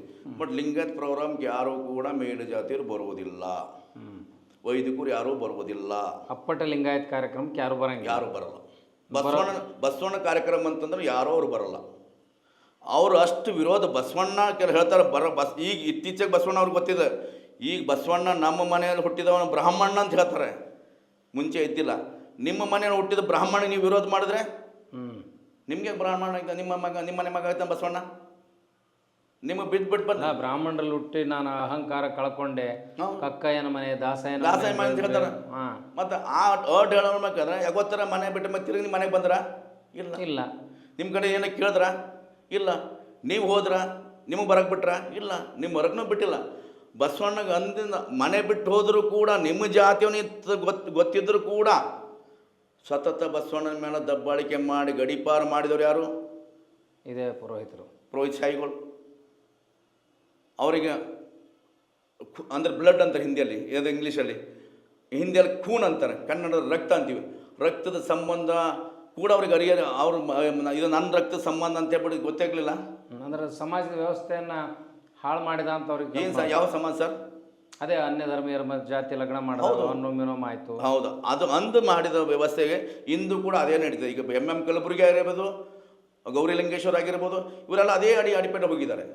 ಅದೇ ಥರ ಈಗ ನನಗೆ ಕೆಲವು ಕಡೆ ಇನ್ಫಾರ್ಮೇಷನ್ ಬಂದೆ, ಅದರಲ್ಲಿ ಒಂದು 10-15 ಜನ ಗಣಾಚಾರ ತತ್ವ ಮಾಡಿದ್ರು, ಅದಕ್ಕೆ ಲಿಸ್ಟ್ ಮಾಡಿದ್ದಾರೆ ಅವರು. ಆ ಲಿಸ್ಟ್ ನಂದು ಮೊದಲನೇ ಹೆಸರು ನಂದೇ ಇದೆ. ಇವನು ಬಾಯಿ ಮುಚ್ಚಿಸ್ಬೇಕಿಲ್ಲ, ಬಿಡ ಸುಮ್ಮನೆ ಬಿಡಬಾರ್ದು ಅಂತ ಹೇಳ್ಬಿಟ್ಟು. ಯಾಕಂದ್ರೆ ನಾವು ಬರಿತೀವಿ ತುಂಬ ನೇರವಾಗಿ ಬರಿತೀವಿ. ಈಗ ನಿನ್ನೊಂದು ಲೇಖನ ಬರ್ತೀನಿ, ಹೇಳ್ಬೋದು ಅಂದ್ರೆ ಹೇಳ್ತೀನಿ. ಅಪ್ಪ ಬಸವಣ್ಣ ಬಾರದಕ್ಕಿಂತ ಮುಂಚಿತ ನಾನು, ನನ್ನ ಕುಲದವರು, ನನ್ನ ಪೂರ್ವಿಕರು, ನನ್ನ ಅಜ್ಜ ಅಜ್ಜಿಯರು, ನನ್ನ ವಂಶಸ್ಥರೆಲ್ಲರೂ ದಲಿತರು, ಶೂದ್ರರು, ಕೆಳಜಾತಿಯವರು ಆಗಿದ್ದರು, ಲಿಂಗತರಾಗಿರಲಿಲ್ಲ. ಅಪ್ಪ ಬಸವಣ್ಣ ಬಂದ ಮೇಲೆ ನನ್ನವರೆಲ್ಲರನ್ನು ಕರೆತಂದು ಇಷ್ಟಲಿಂಗವನ್ನು ಕೊಟ್ಟು ನೀನೊಬ್ಬ ಶರಣ, ನೀನೊಬ್ಬ ಲಿಂಗಾಯತ ಎಂದು ನಾಮಕರಣ ಮಾಡಿ ಕೊಟ್ಟು ಎಲ್ಲರ ಪರವಾಗಿ ಅನುಭವ ಮಂಟಪ ಅಂದರೆ ಪಾರ್ಲಿಮೆಂಟ್ ಕಟ್ಟಿ ಅಲ್ಲಿ ಎಲ್ಲರಿಗೂ ಒಂದು ವಿದ್ಯೆ ಕೊಟ್ಟು ಮತ್ತು ಜ್ಞಾನ ಕೊಟ್ಟು ದಾಸೋಹ ಕೊಟ್ಟು ಎಲ್ಲವನ್ನು ಕೊಟ್ಟು ನನ್ನವರೇನ ಅಪ್ಪಿಕೊಂಡು ತಪ್ಪಿಕೊಂಡು ಸಮಾಜ ಕಟ್ಟಿದ ಅಪ್ಪ ಬಸವಣ್ಣಗೆ ಕೋಟಿ ಕೋಟಿ ಶರಣಾರ್ಥಿ. ಆದರೆ ಅಪ್ಪ ಬಸವಣ್ಣ ಬಾರಕ್ಕಿನ ಮುಂಚಿತ ನನ್ನ ಧರಿಮೆಯರ ಮೇಲೆ ಮೇಲು ಜಾತಿಯವರು ದಬ್ಬಾಳಿಕೆ ಮತ್ತು ಚಿತ್ರಹಿಂಸೆ ಕೊಡುವ ಸಮಯದಲ್ಲಿ ತ್ರೇತಾಯುಗದ ದೇವರು ಬಿಲ್ಲು ಬಾಣು ಹಿಡಿದ ದೇವರುಗಳು ಎಲ್ಲಿ ಹೋಗಿ ಅಡಗಿ ಸತ್ತಿದರು? ಯಾಕೆ? ಒಬ್ಬ ದೇವನು ಕೂಡ ಬಿಲ್ಲು ಬಾಣು ಹಿಡಿದು ಬಂದು ಮೇಲೆ ಜಾತಿಯವರ ಧರ್ಮ ಅಧರ್ಮ ಇದೆ ಎಂದು ಅವರಿಗೆ ಬಾಣಿನ ಹೊಡೆದು ಬುದ್ಧಿ ಹೇಳಲಿಲ್ಲ. ಆ ದೇವರಿಗೆ ಎಂದು ನನ್ನ ದೇವರು ಬಿಲ್ಲು ಹಿಡಿದ ಬಾಣು ಹಿಡಿದ ದೇವನ ತ್ರೇತಾಯುಗದ ದೇವರುಗಳು ನಾನು ಹೇಗೆ ಪೂಜಿಸಲಿ? ಹೇಳಪ್ಪ ಬಸವ. ಅಂದು ನನ್ನ ಧರ್ಮೀಯರ ಮೇಲೆ ಮೇಲು ಜಾತಿಯವರ ಹೆಣ್ಣ ಮಕ್ಕಳನ್ನು ತನ್ನ ಸ್ವಂತಕ್ಕಾಗಿ ದೇವದಾಸಿ ಮಾಡಿಕೊಂಡು ಅವ್ರ ಮೇಲೆ ಬಲಾತ್ಕಾರ ಮಾಡಿ ಅವ್ರ ಮೇಲೆ ರೇಪ್ ಮಾಡಿ ಅವ್ರು ಬೇಕಾದಂಥ ಸುಖವನ್ನು ಪಡೆಯುವ ಸಮಯದಲ್ಲಿ ಈ ಉಗ್ರ ನರಸಿಂಹಸ್ವಾಮಿಯಲ್ಲಿ ಹೋಗಿ ಅಡಗಿದ್ದು ಕೂತಿದನು. ಯಾಕೆ? ನನ್ನ ಧರ್ಮೀಯರ ಹೆಣ್ಣು ಮಕ್ಕಳಿಗೆ ರಕ್ಷಣೆಗೆ ಬಾರದ ಉಗ್ರ ನರಸಿಂಹಸ್ವಾಮಿಗೆ ಎಂದು ನನ್ನ ದೇವನಂದೇ ಹೇಗೆ ಪೂಜಿಸಲಿ? ಹೇಳಪ್ಪ ಬಸವ. ಅಂದು ನನ್ನ ಧರ್ಮೀಯರಿಗೆ ವಿದ್ಯೆ ಅಭ್ಯಾಸದಿಂದ ವಂಚಿತವಾದ ಸಮಯದಲ್ಲಿ ಈ ಕಲಸಕ್ಕೆ ಬಾರದ ಸರಸ್ವತಿ ತಾಯಿ, ವಿದ್ಯೆಯನ್ನು ಹೇಳಕ್ಕೆ ಬಾರದ ಸರಸ್ವತಿ ತಾಯಿ, ವಿದ್ಯೆಯನ್ನು ಜ್ಞಾನವನ್ನು ಕೊಡಕ್ಕೆ ಬಾರದ ಸರಸ್ವತಿ ತಾಯಿ, ಇಂದು ನಾನು ಸರಸ್ವತಿ ತಾಯಿ ಎಂದು ಹೇಗೆ ಪೂಜಿಸಲಿ? ಹೇಳಪ್ಪ ಬಸವ. ಅಂದು ನನ್ನ ಧರ್ಮೀಯರಿಗೆ ತಿನ್ನಕ್ಕೆ ಅನ್ನ ಸಿಗದ ಸಮಯದಲ್ಲಿ, ಮೇಲಿಂದ ಅನ್ನ ಬೀಸುವ ಸಮಯದಲ್ಲಿ, ಅವರು ಮೇಲು ಜಾತಿಯವರು ತಿಂದಿನ ಅನ್ನದ ಎಲೆಯ ಮೇಲೆ ಉರುಳು ಸೇವೆ ಮಾಡುವ ಸಮಯದಲ್ಲಿ ಈ ಅನ್ನಪೂರ್ಣೇಶ್ವರ ತಾಯಿ ಎಲ್ಲಿ ಹೋಗಿ ಅಡಿಗೆ ಕೂತಳು? ಯಾಕೆ ನನ್ನ ಧರ್ಮೀಯರಿಗೆ ಅನ್ನ ಕೊಡಕ್ಕೆ ಬಾರದ? ಅಂದಿನ ಅನ್ನಪೂರ್ಣೇಶ್ವರ ತಾಯಿಗೆ ಇಂದಿನ ಅನ್ನಪೂರ್ಣೇಶ್ವರ ನಾನು ದೇವತೆ ಎಂದು ಹೇಗೆ ಪೂಜಿಸಲಿ? ಹೇಳಪ್ಪ ಬಸವ. ಅಂದು ನನ್ನ ಧರ್ಮೀಯರಿಗೆ ಕುಡಿಯೋಕ್ಕೆ ನೀರು ಸಿಗದ ಸಮಯದಲ್ಲಿ, ಮೇಲಿಂದು ನೀರು ಹಾಕುವ ಸಮಯದಲ್ಲಿ, ನನ್ನವರ ಬಾಯಲ್ಲಿ ಮೂತ್ರಜನೆ ಮೇಲು ಜಾತಿಯವರು ಮಾಡುವ ಸಮಯದಲ್ಲಿ, ದೇಶದ ನಾಡಿನ ಭಾರತ ದೇಶದಲ್ಲಿರ್ತಕ್ಕಂತಹ ಗಂಗೆ ನರ್ಪತಂಗೆ ಹಿಂಗೆ 10 ನದಿಯಂದರ ತಾಯಂದರು ಎಲ್ಲಿ ಹೋಗಿ ಅಡಗಿದರು? ಯಾಕೆ ನನ್ನ ಧರ್ಮೀಯರಿಗೆ ನೀರು ಕೊಡೋಕ್ಕೆ ಬಾರದ? ಅಂದಿನ ಮತ್ತು ಇಂದಿನ ನದಿಯಂದರ ತಾಯಿಯಿಂದ ನಾನು ಬಾಣೂಟ ಇಟ್ಟು ಹೇಗೆ ಪೂಜಿಸಲಿ? ಹೇಳಪ್ಪ ಬಸವ. ಅಂದು ನನ್ನ ಧರ್ಮೀಯರಿಗೆ ಊರಿಂದ ಆಚೆ, ಬೀದಿಂದ ಆಚೆ, ಗುಡಿ ಗುಂಡರಿಂದ ಆಚೆ, ಹೋಮ ಹವನ ಪೂಜೆ ಪಾಠದಿಂದ ಆಚೆ ಇಟ್ಟಿದ ಸಮಯದಲ್ಲಿ, ಮೂಢನಂಬಿಕೆ ಕಂದಾಚಾರದಲ್ಲಿ ವೈದಿಕರ ನಾಲಿಗೆ ಮೇಲೆ ಹುಟ್ಟಿರ್ತಕ್ಕಂತಹ ಪೌರಾಣಿಕ ಮತ್ತು ಕಾಲ್ಪನಿಕ ದೇವರುಗಳು ಎಲ್ಲಿ ಹೋಗಿ ಬಿದ್ದು ಯಾವ ಶ್ಮಶಾನದಲ್ಲಿ ಬಿದ್ದು ಸತ್ತಿ ಹಣವಾಗಿ ಬಿದ್ದಿದ್ದರು? ಒಬ್ಬ ದೇವನು ಕೂಡ ಬಂದು ಅಂದು ನನ್ನ ಧರ್ಮೀಯರಿಗೆ ಮೇಲು ಜಾತಿಯವರಿಗೆ ಹೇಳಿಲ್ಲ, ನೀವೆಲ್ಲರೂ ಅಣ್ಣ ತಮ್ಮರಾಗಿರಬೇಕು, ಜಾತಿ ರಹಿತ ವರ್ಣರಹಿತ ಮೇಲು ಕೀಳು ಅನ್ನದೆ ಈ ಜಗತ್ತು ಸುಂದರವಾದ ಜಗತ್ತು ಎಲ್ಲರಿಗೂ ಸಮಪಾಲವಾಗಿದೆ, ಇಲ್ಲೆಲ್ಲರೂ ಸಮವಾಗಿ ಬದುಕಬೇಕು, ಜಾತಿ ಹೋಗಬೇಕು, ಜಾತಿ ಹೊಗಲಾಡಬೇಕು, ಜಾತಿ ನೀವು ಹುಟ್ಟಾಕಿರೋ ಜಾತಿ ಮಾನವ ಜಾತಿ, ದೇವ್ರು ಹುಟ್ಟಿಲ್ಲ, ದೇವ್ರು ಹುಟ್ಟಾಕಿಲ್ಲ, ಇದು ನೀವು ಮಾಡಿರೋ ಜಾತಿ ಅಂತ ಹೇಳ್ಬಿಟ್ಟು ಹೇಳಕ್ಕೆ ಬಾರದ ಅಂದಿನ 36 ಕೋಟಿ ದೇವರು 12ನೇ ಶತಮಾನದ ನನ್ನ ಶರಣೀಯರ ಎಡಪಾದದ ಪಾದರಕ್ಷ ಸಮವಿಲ್ಲದ ದೇವರುಗಳಿಗೆ ಅಪ್ಪ ಬಸವಣ್ಣ ನಾನು ತಲೆಬಾಗಿ ಕೈಯ ಮುಗಿದು ನಾನು ಹೇಗೆ ಪೂಜಿಸಲಿ? ಹೇಳಪ್ಪ ಬಸವ. ಹಾಗಾಗಿ 36 ಕೋಟಿ ದೇವರು ಕೂಡ ಇಂದು ಲಿಂಗಾಯತ ಎಂದು ಹೇಳೋರ ಮನಸ್ಸಲ್ಲಿ ನಾನು ಲಿಂಗಾಯತ ಅಂತ ಹೇಳ್ಬಿಟ್ಟು ಬಾವಟ ಹಿಡಿದ್ರು ಸಾಲದು, ಅವ್ರ ಮನಸ್ಸಲ್ಲಿ ಬರಬೇಕು. ಈ 36 ಕೋಟಿ ದೇವರು ಕೂಡ ಇಂದು ನನ್ನ ತಲೆ ಕಟ್ಟ ಕಡೆ ಕೂದಲು ಸಮವಿಲ್ಲವೆಂದು ತತ್ವವನ್ನು ಮೆಟ್ಟಿ ನಿಂತವನೇ ನಿಜ ಶರಣ, ನಿಜ ಲಿಂಗಾಯತ.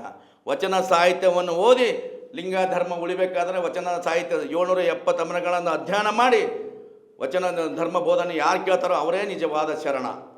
ಇಲ್ಲದಿದ್ದರೆ ಅಂಗದ ಮೇಲೆ ಲಿಂಗವಿದ್ದರೂ ಕೂಡ ಅವನು ಲಿಂಗಾಯತನಾಗ ಸಾಧ್ಯವಿಲ್ಲ. ಲಿಂಗದ ಅರಿವು ಅಂಗದವರಿಗೆ ಆಗಬೇಕು, ಅವನಿಗೆ ಧರ್ಮದ ಅರಿವು ಆಗಬೇಕು, ತತ್ವದ ಅರಿವು ಆಗಬೇಕು, ಅವನಿಗೆ ವಚನ ಸಾಹಿತ್ಯದ ಅರಿವು ಆಗಬೇಕು, ಏಕದೇವೋಪಾಸಕನವ್ರು ಬರಬೇಕು, ಬಹುದೇವ ಉಪಾಸನೆ ಬಿಡಬೇಕು, ಅಂಥವನು ಮಾತ್ರ ಲಿಂಗಾಯತನಾಗ ಸಾಧ್ಯ. ಇಲ್ಲದಿದ್ದರೆ ಲಿಂಗಾಯತನಲ್ಲ. ಚೋಂಡಿಯವರು ಇಷ್ಟು ಆಳವಾಗಿ ಇಷ್ಟು ಆಕ್ರೋಶದಿಂದ ಲಿಂಗಾಯತ ಧರ್ಮದ ಪ್ರತಿಪಾದಕರಾಗಿರಲ್ಲ. ನಿಮಗಿದು ಎಲ್ಲ ಎಲ್ಲಿಂದ ಸ್ಫೂರ್ತಿ ಬಂತು? ನನಗೆ ಎಲ್ಲಿ ಕಲ್ತ್ರಿ ಸರ್? ಸ್ಫೂರ್ತಿ ಬಸವಣ್ಣ ವಚನಗಳು. ವಚನಗಳು. ನನಗೆ ಯಾರೂ ಗುರುಗಳಿಲ್ಲ, ನನಗೆ ಯಾವ ಮಠಾಧೀಶ ಗುರುಗಳಿಲ್ಲ, ನಾನು ಯಾವ ಮಠಕ್ಕೆ ಹೋಗಿಲ್ಲ, ಯಾವ ಮಠದ ತನಕ ಅವ್ರು ಹೇಳಿ ಹಿಂಗೆ ಕೇಳಿಲ್ಲ. ವಚನ ಬಿಟ್ಟರೆ ನಾನು ಯಾವುದೋ ಮಠ ಗುರುಗಳಂತ ಒಪ್ಪೋದಿಲ್ಲ ಸರ್. ನಾವು ವಚನ ಓದಿವಿ ಆದ್ರೆ ನಿಮ್ಮಂಗ ನಿರ್ವಚನ ಮಾಡ್ಕೊಳ್ಳಿ ಸರ್. ನಿಮ್ಮಂಗ ಸರ್ ವಚನಗಳು 1000 ಜನ ಓದ್ತಾ ಇದಾರೆ ಇವಾಗ.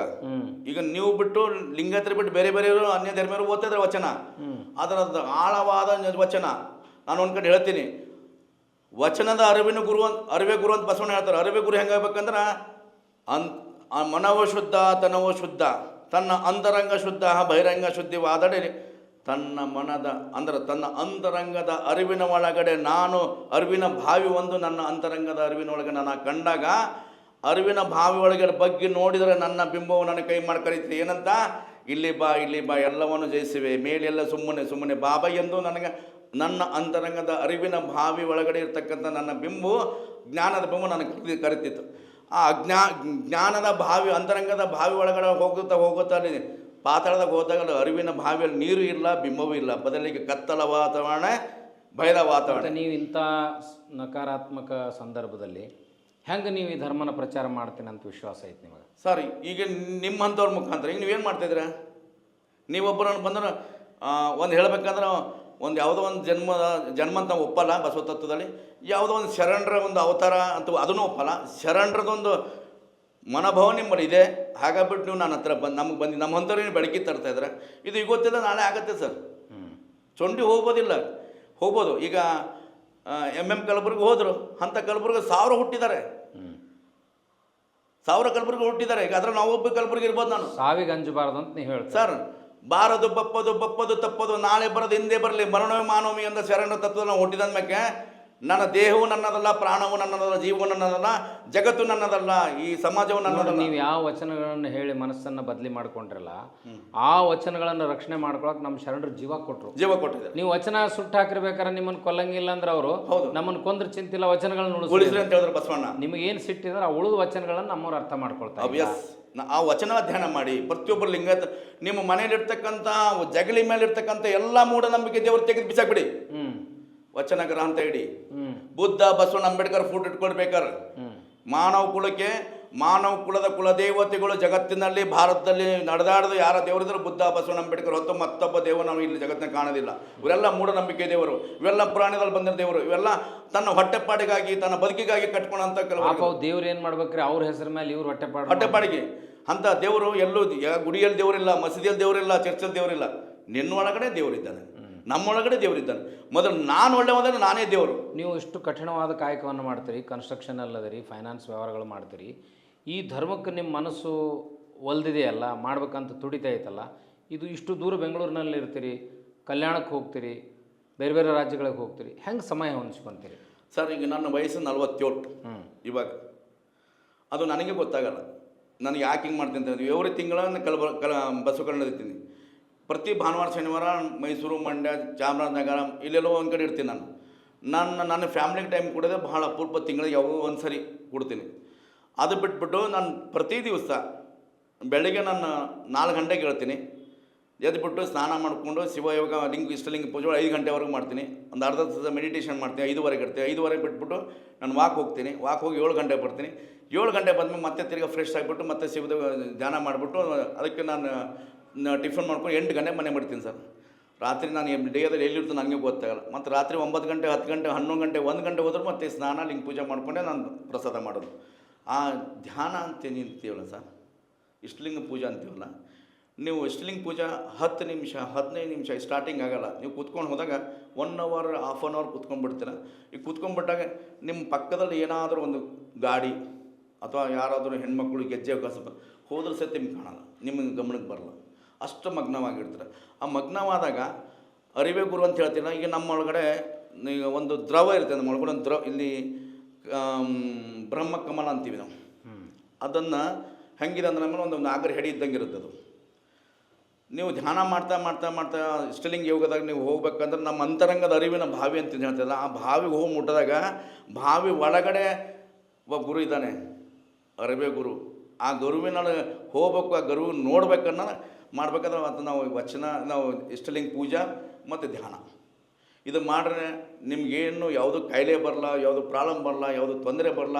ನಿಮ್ಮನ್ನು ಹುಡ್ಕೊಂಡು ಬಂದು ಹೊಡಿಬೇಕನ್ನೋರು ಕೂಡ ದೂರ ಹೋಗ್ತಾರೆ. ಇದು ಬಸವಣ್ಣಗೆ ಆಗಿರೋದೆ. ಅದಕ್ಕೆ ನೀವು ಯಾವ ಕಾನೂನುಗಳಿಗೆ ಹೆದರಂಗಿಲ್ಲ? ಯಾರಿಗೆ ನಂಗೆ ಕಾನೂನಾತ್ಮಕ ಬಂದ್ರೆ ನಾನು ರೆಡಿ ಇದ್ದೀನಿ, ಸಿದ್ಧ ಈ ಇದ್ದೀನಿ. ಇಷ್ಟಲಿಂಗ ಶಿವಯೋಗನ ನಿಮಗೆ ದೀಕ್ಷೆ ಕೊಟ್ಟವ್ರು ಯಾರು ಕಲಿಸ್ತಾರೆ? ನಾನು 5 ವರ್ಷದ 6 ವರ್ಷ ಇದ್ದ.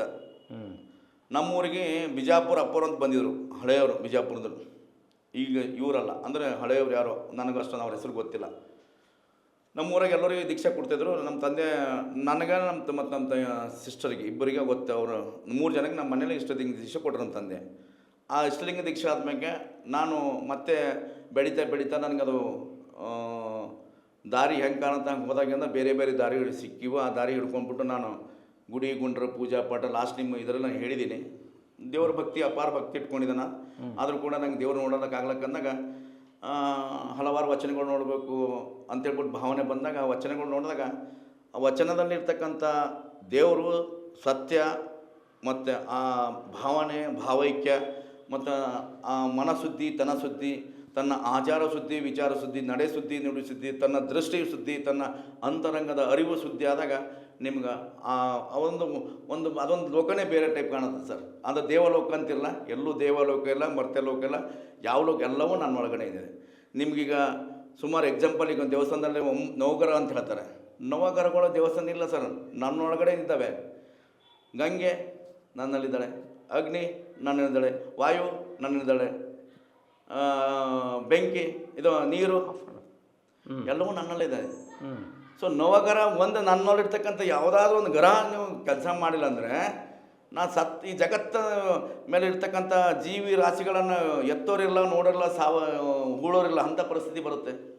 ನಿಮ್ಮಲ್ಲಿರ್ತಕ್ಕಂಥ ನವಗ್ರಹಗಳು ನೋಡಿ, ನಿಮ್ಮಲ್ಲಿರ್ತಕ್ಕಂಥ ದೇವ್ರುಗಳು ನೀವು ನೋಡಿ, ನಿಮ್ಮಲ್ಲಿರ್ತಕ್ಕಂಥ ಭಾವನೆಗಳು ನೀವು ನೋಡ್ರಿ. ಆ ಮಟ್ಟಕ್ಕೆ ತಲುಪ್ರಿ ಲಿಂಗಾಯತರು. ಅಷ್ಟು ನೀವು ಡೀಟೇಲಾಗಿ ಅರ್ಥ ಮಾಡ್ಕೊಂಡ್ಬಿಟ್ಟು. ಮತ್ತು ಎಲ್ಲರೂ ವಚನಶಾಸ್ತ್ರ ಓದ್ತೀವಿ, ನಮಗೆಲ್ಲ ಅರಿವು ಐತಿ, ಆದ್ರೆ ಅದು ಇರಲಿ ಇದು ಇರಲಿ ಅಂತೀವಲ್ಲ ನಾವು. ನೀವು ಹಂಗೆ ಅದು ಇರಲಿ ಇದೇನಂತಂದ್ರೆ ಹೆಂಗಾಗುತ್ತೆ ಸರ್? ಗಂಡ ಒಬ್ಬನೇನಾ? ಅಪ್ಪ ಒಬ್ಬನೇನಾ? ಮನೆ ಒಂದೇನಾ? ಭೂಮಿ ಒಂದೇನಾ? ಆಕಾಶ ಒಂದಿದೆ? ಎಲ್ಲರೂ 2 ತೋರಿಸ್ಬೇಕು. ಆಕಾಶ 2 ಇದೆನಾ? ಇಲ್ಲ. ಅಪ್ಪ ಇಬ್ಬರು ಇರ್ತಾರ, ತಾಯಿ ಇಬ್ಬರು ಇರ್ತಾರ. ಇದು ವಚನ ಸಾಹಿತ್ಯದ ಅಪ್ಪನೂ ಅದೇ ಅದ, ತಾಯಿನೂ ಅದೇ ಅದ, ಭೂಮಿನೇ ಅದ, ಆಕಾಶ ಅದೇ. ಈ ಜಗತ್ತೇ ವಚನ ಸಾಹಿತ್ಯ. ಸಾಮಾನ್ಯರಿಗೆ ಭಯ ಇರುತ್ತಲ್ಲ, ಭಯ ಹುಟ್ಟಿಸಿರ್ತಾರಲ್ಲ, ಮತ್ತು ಆ ಭಯ ಹುಟ್ಟಿಸಿದವ್ರಿಗೆ ಈ ಲಿಂಗಾಯತ ಧರ್ಮದ ಇಷ್ಟಲಿಂಗದ ಕಲ್ಪನೆಯನ್ನು ಹೆಂಗೆ ನೀವು ತಲುಪ್ಸಕ್ಕೆ ಈಗ ಸಕ್ಸಸ್ ಆಗಿರಿ? ಎಷ್ಟು ಮಂದಿಗೆ ತಲುಪಿಸಿರಿ? ಈಗ ನೋಡಿ, ನಾನು ಸುಮಾರು ಇಲ್ಲಿವರೆಗೂ ಒಂದು 800-900 ಮನೆಯಲ್ಲಿ ಬಸವಣ್ಣ ಮನೆ ಬಸಕರ ಕಾರ್ಯಕ್ರಮ ಮಾಡಿದ್ವಿ. ಅದರಲ್ಲಿ ಇತ್ತೀಚೆಗೆ ಮಂಡ್ಯ, ಮೈಸೂರು ಕಡೆ ಸುಮಾರು ಹುಡುಗರನ್ನು ಪರಿವರ್ತನೆ ಮಾಡಿಬಿಟ್ಟು ಎಲ್ಲರನ್ನ ಈ ನಾವೇನು ಜಾತಿಯಲ್ಲಿ ದಲಿತರಂತೀವಿ, ಬಟ್ ನಾನು ಕೂಡ ದಲಿತ ಇದ್ದೆ ಹೇಳಬೇಕಾದ್ರೆ. ನಾನು ಕೂಡ ದಲಿತೆ, ನಾನು ಲಿಂಗಾಯತನಲ್ಲ. ಸೊ ಅಂಥವ್ರ ಮನೆಗೆ ಹೋಗ್ಬಿಟ್ಟು ಕೊಟ್ಟಾಗ ಅವ್ರ ಮನೆಗೆ ಹೋಗ್ಬಿಟ್ಟು ಸುಮಾರು ಒಂದು 500-600 ಜನಕ್ಕೆ ನಾವು ಅದು ಏನೋ ಬರದಂಥದ್ರಿಗೆ ನಾನು ಅದು ಪರಿವರ್ತನೆ ಮಾಡಿದ್ದೀವಿ. ಅದರಲ್ಲಿ ಒಂದು ದಿವಸ ನೀವು ಟೈಮ್ ಕೊಡಿ, ನಿಮ್ಮ ಚಾನಲಲ್ಲೇ ತಂದ ಅವರನ್ನು ವಚನ ಓದಿಸ್ಬಿಟ್ಟು ಲಿಂಗಕ್ಕೆ ಅವ್ರು ಹೆಂಗೆ ಅರ್ಪಣೆ ಮಾಡ್ಕೊಂಡಿದ್ರೆ, ದೇಹಕ್ಕೆ ಹೆಂಗೆ ಅರ್ಪಣೆ ಮಾಡ್ಕೊಂಡು ನಿಮ್ಮ ಚಾನಲೇ ಅದು ಮಾಡಿ ತೋರಿಸಿ. ಖಂಡಿತವಾಗಿ ತೋರಿಸೋಣ. ಸೊ ಅಂಥ ಕೆಲಸ ನಾವು ಮಾಡ್ಕೊಂಡು ಬರ್ತೀವಿ. ಇಲ್ಲಿ ಆಡಂಬರ ಕೆಲಸ ಶರಣತತ್ವದಲ್ಲಿ ಮಾಡಿದದ್ದು ಯಾರಿಗೂ ಹತ್ತಲ್ಲ. ಈಗ ನಾವು ಮೊನ್ನೆ ಎಕ್ಸಾಂಪಲ್ ಯಾವುದೊಂದು ಪ್ರೋಗ್ರಾಮ್ ಮಾಡಿದ್ವಿ, XYZ ಪ್ರೋಗ್ರಾಮ್ ಮಾಡಿದ್ವಿ. ಅಲ್ಲಿ ಸುಮಾರು ಜನ ಕರ್ಕೊಂಡು ಬರ್ತೀವಿ. ಯಾರು ಏನೇ ದಾಸೋಹ ಮಾಡಿದ್ರು, ಯಾರು ಏನೇ ಮಾಡಿದ್ರು ಮಾಡ್ತಾರೆ. ಅಲ್ಲಿ ಪ್ರೋಗ್ರಾಮ್ ಆಗೋವರೆಗೂ ಎಲ್ಲರೂ ಬೆಸ್ಟ್ ಐತೆ ಅಂತ. ಬಟ್ ಅದರಿಂದ ನೀವೇನು ಕಲ್ತೀರಿ? ಏನಿಲ್ಲ. ಯಾಕಂದ್ರೆ ಅಲ್ಲಿ ಗುರುಗಳು ಬರ್ತಾರೆ, ಮಂತ್ರಿಗಳು ಬರ್ತಾರೆ, ಸಾಧಕರು ಬರ್ತಾರೆ, ವಚನ ಅಧ್ಯಯನ ಮಾಡಿದಂಥ ವಚನಕಾರ ಬರ್ತಾರೆ. ಅವರಿಗೆ 15 ನಿಮಿಷ 10 ನಿಮಿಷ ಟೈಮ್ ಕೊಟ್ಟಿರ್ತಾರೆ. ಆ 10 ನಿಮಿಷ ಏನು ಹೇಳಬೇಕಂತ ಅವ್ರಿಗೆ ಅರ್ಥ ಆಗಲ್ಲ, ಏನೋ ಒಂದು ಹೇಳ್ತಾರೆ. ನಿಜವಾದ ಮೂಲ ನಿಜಾಚರಣೆ ಯಾರೂ ಹೇಳಲ್ಲ. ಯಾಕೆಂದ್ರೆ ಆಧ್ಯಾತ್ಮದೊಳಗೆ ಹೆಂಗೆ ಹೋಗ್ಬೇಕು ಇಷ್ಟ ಯಾರು ಹೇಳಲ್ಲ. ಯಾಕೆ ಹೇಳಲ್ಲ ಅಂದ್ರೆ ಮಠಾಧೀಶರು ಹೇಳಿದ್ರೆ ಅವ್ರ ಭಕ್ತರು ಕಮ್ಮಿ ಆಗ್ತಾರೆ, ಮಂತ್ರಿಗಳು ಹೇಳಕ್ಕಂಥವ್ರಿಗೆ ಬರೋದಿಲ್ಲ. ಮತ್ತು ಸಾಧಕರು, ಬೋಧಕರು ಮತ್ತು ಈ ವಚನ ಸಾಹಿತ್ಯ ಅಧ್ಯಯನ ಮಾಡಿದ್ರು ಅವ್ರು ಹೇಳಿದ್ಬಿಟ್ಟು ನನ್ನ ಜ್ಞಾನ ಅವ್ರಿಗೆ ಹೋಗುತ್ತೆ ಅನ್ನೋದಂತ ಅವ್ರಿಗೆ ಫೀಲಿಂಗ್ ಇದೆ. ಯಾವಾಗ ನಿಮ್ಮ ಮನಸ್ಸು ಸ್ವಚ್ಛ ಆಗಲ್ವೋ ಅಲ್ಲಿವರೆಗೂ ನೀವು ಯಾರಿಗೆ ಹೇಳೋದು ಅಂತೇಳ್ಬಿಟ್ಟು ತಿಳ್ಕೊಂಡು ನೀವು ಮಳಗದ ಹಂಗೆ ಒಳಗೆ ತೊಗೊಳ್ಳೋದ ಹಾಗಾಗಿದೆ. ಅದಕ್ಕೆ ಹೇಳಿದ್ದೀನಿ, ಈ ಮಠಾಧೀಶರಿಗೆ ಮತ್ತು ಮೇಲ್ಜಾತಿರಿಗೊಂದು ಲೇಖನ ಬರೆದೀನಿ. ಮನವು ಕೊಳಕು, ತನವು ಕೊಳಕು, ತನ್ನ ಆಚಾರ ಕೊಳಕು, ವಿಚಾರ ಕೊಳಕು, ನಡೆ ಕೊಳಕು, ನುಡಿ ಕೊಳಕು, ತನ್ನ ಉಡುಪು ಕೊಳಕು, ತನ್ನ ದೃಷ್ಟಿಯು ಕೊಳಕು, ತನ್ನ ಅಂತರಂಗದ ಅರಿವು ಕೊಳಕು, ತನ್ನ ಧರ್ಮ ಬೋಧನೆ ಮಾಡಿಕೊಡುವಂತಹ ಗುರುಗಳು ಕೂಡ ಕೊಳಕಾಗಿರಬಹುದು. ಅಂಥ ಕೊಳಕರ ಮುಂದೆ ಹೋಗಿ ಕೈಯ ಮುಗಿದು ತೆಳೆಯ ಬಾಗಿ ಕೊಳಕರ ಪಾದ ಪೂಜೆ ಮಾಡಿ ಕೊಳಕನಾದ ಲಿಂಗಾಯತ ಹೊರತನ ಮನುಷ್ಯನಾಗಲಿಲ್ಲ, ಶರಣನಾಗಲಿಲ್ಲ, ಲಿಂಗಾಯತನಾಗಲಿಲ್ಲ. ಲಿಂಗಾಯತ ಯಾಕೆ ಇಟ್ಟು ಹೇಳ್ತೀವಿ ಅಂದ್ರೆ ವಚನ ಅಧ್ಯಯನ ವಚನ ಸಂಪುಟ ನಿಮ್ಮ ಜೀವನ ಬದಲಿಸ್ತದೆ ಸರ್. ನಿಮ್ಗೆ ಯಾವ ಗುರು ಬೇಕಾಗಿಲ್ಲ, ಯಾವ ಮಠ ಬೇಕಾಗಿಲ್ಲ, ಯಾವ ಪೀಠ ಬೇಕಾಗಿಲ್ಲ, ಯಾವ ಬೋಧನೆ ಬೇಕಾಗಿಲ್ಲ. ನಿಮ್ಮ ನಂಬರ್ ನಾನು ಮರಾಠಿ ಮೀಡಿಯಮ್ ಓದೋ, ನನಗೆ ಯಾರು ಕನ್ನಡ ಬರ್ತಿಲ್ಲ. ಕನ್ನಡ ಸ್ವತಃ ನಾನು ಕಲ್ತಿದ್ದೀನಿ. ನನಗೆ ಕನ್ನಡ ಕಲಿತ ಗುರು ಯಾರಿಲ್ಲ. ನನಗೆ ವಚನಗಳನ್ನು ಓದಬೇಕನ್ನೋ ಕಾರಣ ಕನ್ನಡ ಕಲ್ತಿದ್ದೀವಿ. ಕಲ್ತಿಬಿಟ್ಟು ವಚನದಲ್ಲಿ ಏನಿದೆ ಅಂತ ನಾನು ಅರ್ತಿದ್ದೀನಿ. ವಚನ ಎಲ್ಲಿವರೆಗೂ ತಗೊಂಡು ಹೋಗ್ತೇನೆ ನಾನು ಅರ್ತಿದ್ದೀನಿ. ವಚನ ಇರ್ತಕ್ಕಂಥ ದೇವಭಾವ, ಮನಭಾವ, ಜೀವಭಾವ, ಅಂತರ್ಭಾವ ಇವೆಲ್ಲ ಎಲ್ಲೆಲ್ಲಿದ್ದಾವೆ ನೀವು ತಿಳ್ಕೊಳ್ರಿ. ನಾನು ನಾನು ಲಿಂಗಾಯತನ ಅಂದ್ರೆ ಲಿಂಗಾಯತ ಹೆಂಗಿದ್ದಿ? ಲಿಂಗಾಯತ ಅಂದರೆ ಜಾತಿ ಅಲ್ಲದು, ಲಿಂಗಾಯತ ಅಂದರೆ ಧರ್ಮ ಅಲ್ಲ. ಇವರು ಎಷ್ಟೋ ಜನ ಮಠಾಧೀಶರು ನಾವು ಲಿಂಗ ಧರ್ಮ, ನಮ್ಮ ಲಿಂಗ ಧರ್ಮ. ನಿಮ್ದು ಲಿಂಗ ಧರ್ಮ ಯಾವ್ದು ಹೇಳ್ರಿ? ಲಿಂಗಾಯತ ಅಂದ್ರೆ ಏನು ಹೇಳ್ರಿ? ಯಾರೋ ಒಬ್ಬನಾರ ಮಠಾಧೀಶರು ಹೋಗಿ ಈ ವಿಷಯದಲ್ಲಿ ಹೇಳ್ತೀನಿ ಸರ್, ಎಲ್ಲ ಮಠಾಧೀಶರಿಗೆ ಹೇಳ್ತೀನಿ. ಲಿಂಗಾಯತನ ಆನ್ಸರ್ ಯಾರಾದರೂ ಹೇಳಿದ್ರೆ ನಿಮಗೆ ಯಾರಿಗೆ ಕಟ್ಕೊಂಡು ಕೊಡ್ತೀನಿ.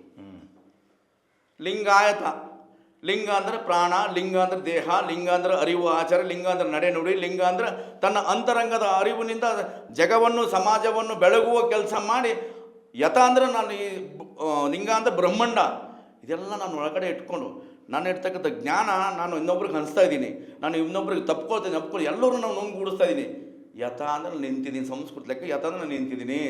ಆವಾಗ ಅದು ಈ ಕಾಯಕ ದಾಸೋಗ ಇದೆಲ್ಲ ಹೇಳ್ಕೊಂಡ್ಬಿಟ್ಟು ಸಮಾಜ ನನ್ನ ಜೊತೆ ಇಟ್ಕೊಂಡ್ಬಿಟ್ಟು ನಾನು ಅಲ್ಲಿ ನಿಂತಿದ್ದಾನೆ, ಅದು ಲಿಂಗಾಯತ ಅರ್ಥ ಆಗುತ್ತೆ. ಮಾತಿಗೆ ಬಂದು ನಾನು ಲಿಂಗಾಯತ ಅಂದ್ರೆ ಲಿಂಗಾಯತನಲ್ಲ. ಅದಕ್ಕೆ ಇನ್ನೊಂದು ಕಡೆ ಬರ್ತೀನಿ, ಲಿಂಗದ ಅರಿವು ಅಂಗದ ಅರಿವು ಅರಿಯದೇ ಇರತಕ್ಕಂಥ ಮೂರ್ಖ ಲಿಂಗಾಯತನ ಅಂಗದ ಮೇಲೆ ಲಿಂಗವಿದ್ದಡೆ, ಹಣೆಯ ಮೇಲೆ ವಿಭೂತಿವಿದ್ದಡೆ, ಬಾಯಿಯಲ್ಲಿ ವಚನ ಹೇಳಿದೊಡೆ ಅವನು ಲಿಂಗಾಯತನಾಗುವನೇ ಅಪ್ಪ ಬಸವ. ತನ್ನ ಅಂತರಂಗದ ಅರಿವು ಶುದ್ಧ, ತನವು ಶುದ್ಧ, ಮನೋಶುದ್ಧಿ ಎಲ್ಲಿವರೆಗೂ ಆಗೋದಿಲ್ವೋ, ತನ್ನ ಅಂತರಂಗದ ಅರಿವಿನ ಗುರು ಎಲ್ಲಿವರೆಗೂ ಜ್ಞಾನ ಸಿಗೋದಿಲ್ಲವೋ ಅಲ್ಲಿವರೆಗೂ ಲಿಂಗಾಯತನ ಆಗುವುದು ಯಾರೂ ಇಲ್ಲ. ಅಂಥ ಲಿಂಗಾಯತನನ್ನು ಹೋಗ್ಬಿಟ್ಟು ನಾನು ಲಿಂಗಾಯತ ಅಂತ ನಾನು ಹೇಳಿದ್ರೆ ನನ್ನಂಥ ಅವಿವೇಕಿ ಮತ್ತೊಬ್ಬನಿಲ್ಲ ಅಪ್ಪ ಬಸವ ಬಸವ ಬಸವ ಅಂತ ಕೇಳ್ತೀನಿ. ಜಗದಗಲ ಮುಗಿಲಗಲ ನನ್ನಂತರಂಗದಾಗಲ ಒಬ್ಬನೇ ದೇವನು, ಒಬ್ಬನೇ ಬಸವಣ್ಣ ಇದ್ದ ಮೇಕೆ ಮತ್ತೊಬ್ಬನ ದೇವರು ಹಂಗಕ್ಕೆ ಲಿಂಗಾಯತರಿಗೆ ಹೇಳ್ರಿ. ಯಾಕೆ ಇವ್ರಿಗೆ ಯಾಕೆ ಹಿಂಗೆ ಇರಬೇಕು? ಸೊ ಹಾಗಾಗ್ಬಿಟ್ಟು ನೀವು ಬೇರೆ ಏನೂ ವಿಚಾರ ಮಾಡಬೇಡಿ. ಯಾರು ನನಗೆ ಮಠಕ್ಕೆ ಹೋದ್ರೆ ವಚನ ಹೇಳ್ತಾರೆ, ತಪ್ಪು ಹೇಳಲ್ಲ ಅವರು. ಮಠಕ್ಕೆ ಗೊತ್ತು, ಹಲವಾರು ಮಠದ ಎಲ್ಲ ಮಠದ ಹೇಳ್ತಾರೆ. ಹಲವಾರು ಮಠದ ಹೆಂಗಿದ್ದಾರೆ ಅಂದರೆ ಉನ್ನತವಾಗಿ ಆರ್ಥಿಕವಾಗಿ ಭೌತಿಕವಾಗಿ ಯಾರಿದ್ದಾರೋ ಅವರನ್ನು ಮಾತ್ರ ಭಕ್ತರು ಮಾಡ್ಕೋತಾರೆ, ಶ್ರೀಮಂತರು ಓಲೈಸ್ತಾರೆ. ಭಕ್ತನ ಜೇಬಲ್ಲಿ 2,000 ನೋಟು, 5,000, 10,000 ಎಲ್ಲಿ ಕಾಣುತ್ತೋ ಅವನಿಗೆ ಮಾತ್ರ ಪಾದ ಪೂಜೆ ಮಾಡಕ್ಕೆ ಬಿಡ್ತಾರೆ. ಅಂದ್ರೆ ನೀವು ಗುರುಗಳಾಗಕ್ಕೆ ಯೋಗ್ಯರ? ಇಷ್ಟಲಿಂಗ ದೀಕ್ಷೆ ಕೊಡಬೇಕು ಮತ್ತು ಇಷ್ಟಲಿಂಗ ದೀಕ್ಷೆ ಕೊಡ್ಬೇಕು ಹೆಂಗೆ, ತೊಗೋಬೇಕು ಹೆಂಗೆ ಅನ್ನೋದು ಅದು ಹೇಳಿಲ್ಲ. ಬೇಕಾದ್ರೆ ನಿಮ್ಮ ಮೀಡಿಯಾ ಮೂಲಕ ಹೇಳೋದು ಹೇಳ್ತೀನಿ ನಾನು. ಇಷ್ಟಲಿಂಗ ದೀಕ್ಷೆ ಕೊಡುವಂತಹ ವ್ಯಕ್ತಿ ಮಠಾಧೀಶನೇ ಆಗ್ಬೇಕಂಬುದೇನು ಅವಶ್ಯಕತೆ ಇಲ್ಲ, ಕಾವಿಧಾರಿನೇ ಆಗ್ಬೇಕಂತ ಏನು ಅವಶ್ಯಕತೆ ಇಲ್ಲ. ಸಾಮಾನ್ಯ ಮನುಷ್ಯ ಯಾರಾದ್ರಾಗಲಿ ವಚನದ ಜ್ಞಾನ, ಶರಣರ ತತ್ವದ ಜ್ಞಾನ, ತನ್ನ ಅಂತರಂಗದ ಅರಿವಿನ ಜ್ಞಾನ ಉಳಿದವ್ರು ಯಾರು ಬೇಕಾದ್ರೂ ಲಿಂಗ ದೀಕ್ಷೆ ಕೊಡ್ಬೋದು. ಬಟ್ ಹೆಂಗೆ ಕೊಡೋ ಟೈಮಲ್ಲಿ ಹೆಂಗಿರ್ಬೇಕು ಲಿಂಗ ದೀಕ್ಷೆ ಕೊಡೋಕಂದ್ರೆ ಅವರು ಶುದ್ಧ ಶರಣರ ತತ್ವದಲ್ಲಿ ಅಪ್ಪಟ ಶರಣ ತತ್ವದ ಅಭಿಮಾನಿಯಾಗಿರ್ಬೇಕು, ಶಿವಶರಣನಾಗಿರ್ಬೇಕು, ಶಿವನ ಆರಾಧಕನಾಗಿರ್ಬೇಕು. ಆಸೆ ಇಲ್ಲದೆ, ಆಮಿಷ ಇಲ್ಲದೆ, ಏನೂ ಕೂಡ ಮನಸ್ಸಲ್ಲಿ ಗೊಂದಲ ಇಲ್ಲದೆ ಬಂದು ಸಾಕ್ಷಾತ್ ಬಸವಣ್ಣ ತತ್ವದಲ್ಲಿಂದ ಬಸವಣ್ಣನೇ ಬಂದು ದೀಕ್ಷೆ ಕೊಡ್ತಾನಂತ ಮನೋಭಾವದಿಂದ ದೀಕ್ಷೆ ಕೊಟ್ಟರೆ ಮಾತ್ರ ದೀಕ್ಷೆ ಆಗುತ್ತೆ. ದೀಕ್ಷೆ ಕೊಟ್ಟ ತಕ್ಷಣ ಪಾದ ಪೂಜೆ ಮಾಡಿ 5,000 ಕೊಡಿ, 2,000 ಕೊಡಿ, ಈ ದೀಕ್ಷೆ ಕೊಡೋಕಂದ್ರೆ 10,000 ಬೇಕು, ಅದು ದುಡ್ಡು ಕೊಟ್ಟು ಅಂದ್ರೆ ಅವ್ನು ಯಾವುದು ಕೂಡ ಲಿಂಗಾಯತನ ಗುರುಗಳಲ್ಲ, ಲಿಂಗಾಯತ ಅವನ ಧರ್ಮ ಪಾಲಕನಲ್ಲ, ಅವನೊಬ್ಬ ಹಗಲು ದೊರಡಖೋರನೆಂದು ನಾನು ಭಾವಿಸುತ್ತೇನೆ. ಪಬ್ಲಿಕ್ಕಲ್ಲಿ ಲೂಟಿ ಮಾಡ್ತಾನೆ, ಓಪನ್ ಆಗಿ ಕೇಳ್ತಾನೆ, ಮತ್ತು ಅವನಿಗೆ ನೀವೇನಂತೀರಿ? ಹಗಲು ದೊರಡಖೋರ ಬೇಕಾಗತ್ತೆ. ಮತ್ತು ನೀವು ಯಾರು ಬೇಕು ಅವ್ರು ಇಷ್ಟಲಿಂಗ ದೀಕ್ಷೆಯನ್ನು ಕೊಡ್ಬೋದಾ? ನೀವು ದೀಕ್ಷಕರು ಆಗ್ಬೋದಾ? ನಾವು ಇಲ್ಲಿ ನಮ್ಮ ಆಫೀಸಲ್ಲಿ ಕೊಡ್ತೀವಿ, ನಮ್ಮ ಆಫೀಸಲ್ಲಿ ಕೊಟ್ಟಿದ್ವಿ ದೀಕ್ಷೆ. ಯಾರ ಹತ್ರ ಒಂದು ನಾನು ದೀಕ್ಷೆ ಕೊಡೋಕೆ ಕೂಡ ಲಾಸ್ಟ್ ಬಸವ ಜಯಂತಿ ಕೊಟ್ಟಿದ್ದು ನಮ್ಮ ಆಫೀಸಲ್ಲಿ ದೀಕ್ಷೆ ಕೊಟ್ಟಿದ್ದೀವಿ. ಅದು ಫೋಟೋಗೆ ಕೊಡ್ತೀನಿ ನಿಮಗೆ. ಆ ದೀಕ್ಷೆ ಕೊಡೋಕೆ ಲಿಂಗ, ರುದ್ರಾಕ್ಷಿ, ಲಿಂಗದ ಚೀಲ, ವಿಭೂತಿ ನಂದೇ ಇರುತ್ತೆ. ನಾವು ಅವ್ರ ಹತ್ರ ₹1 ತೊಗೊಳ್ಳಲ್ಲ. ನಾವೇ ಅದು ಪ್ಯಾಕೇಜ್ ಕೊಟ್ಬಿಟ್ಟು ನಾವೇ ದೀಕ್ಷೆ ಕೊಡ್ತೀವಿ.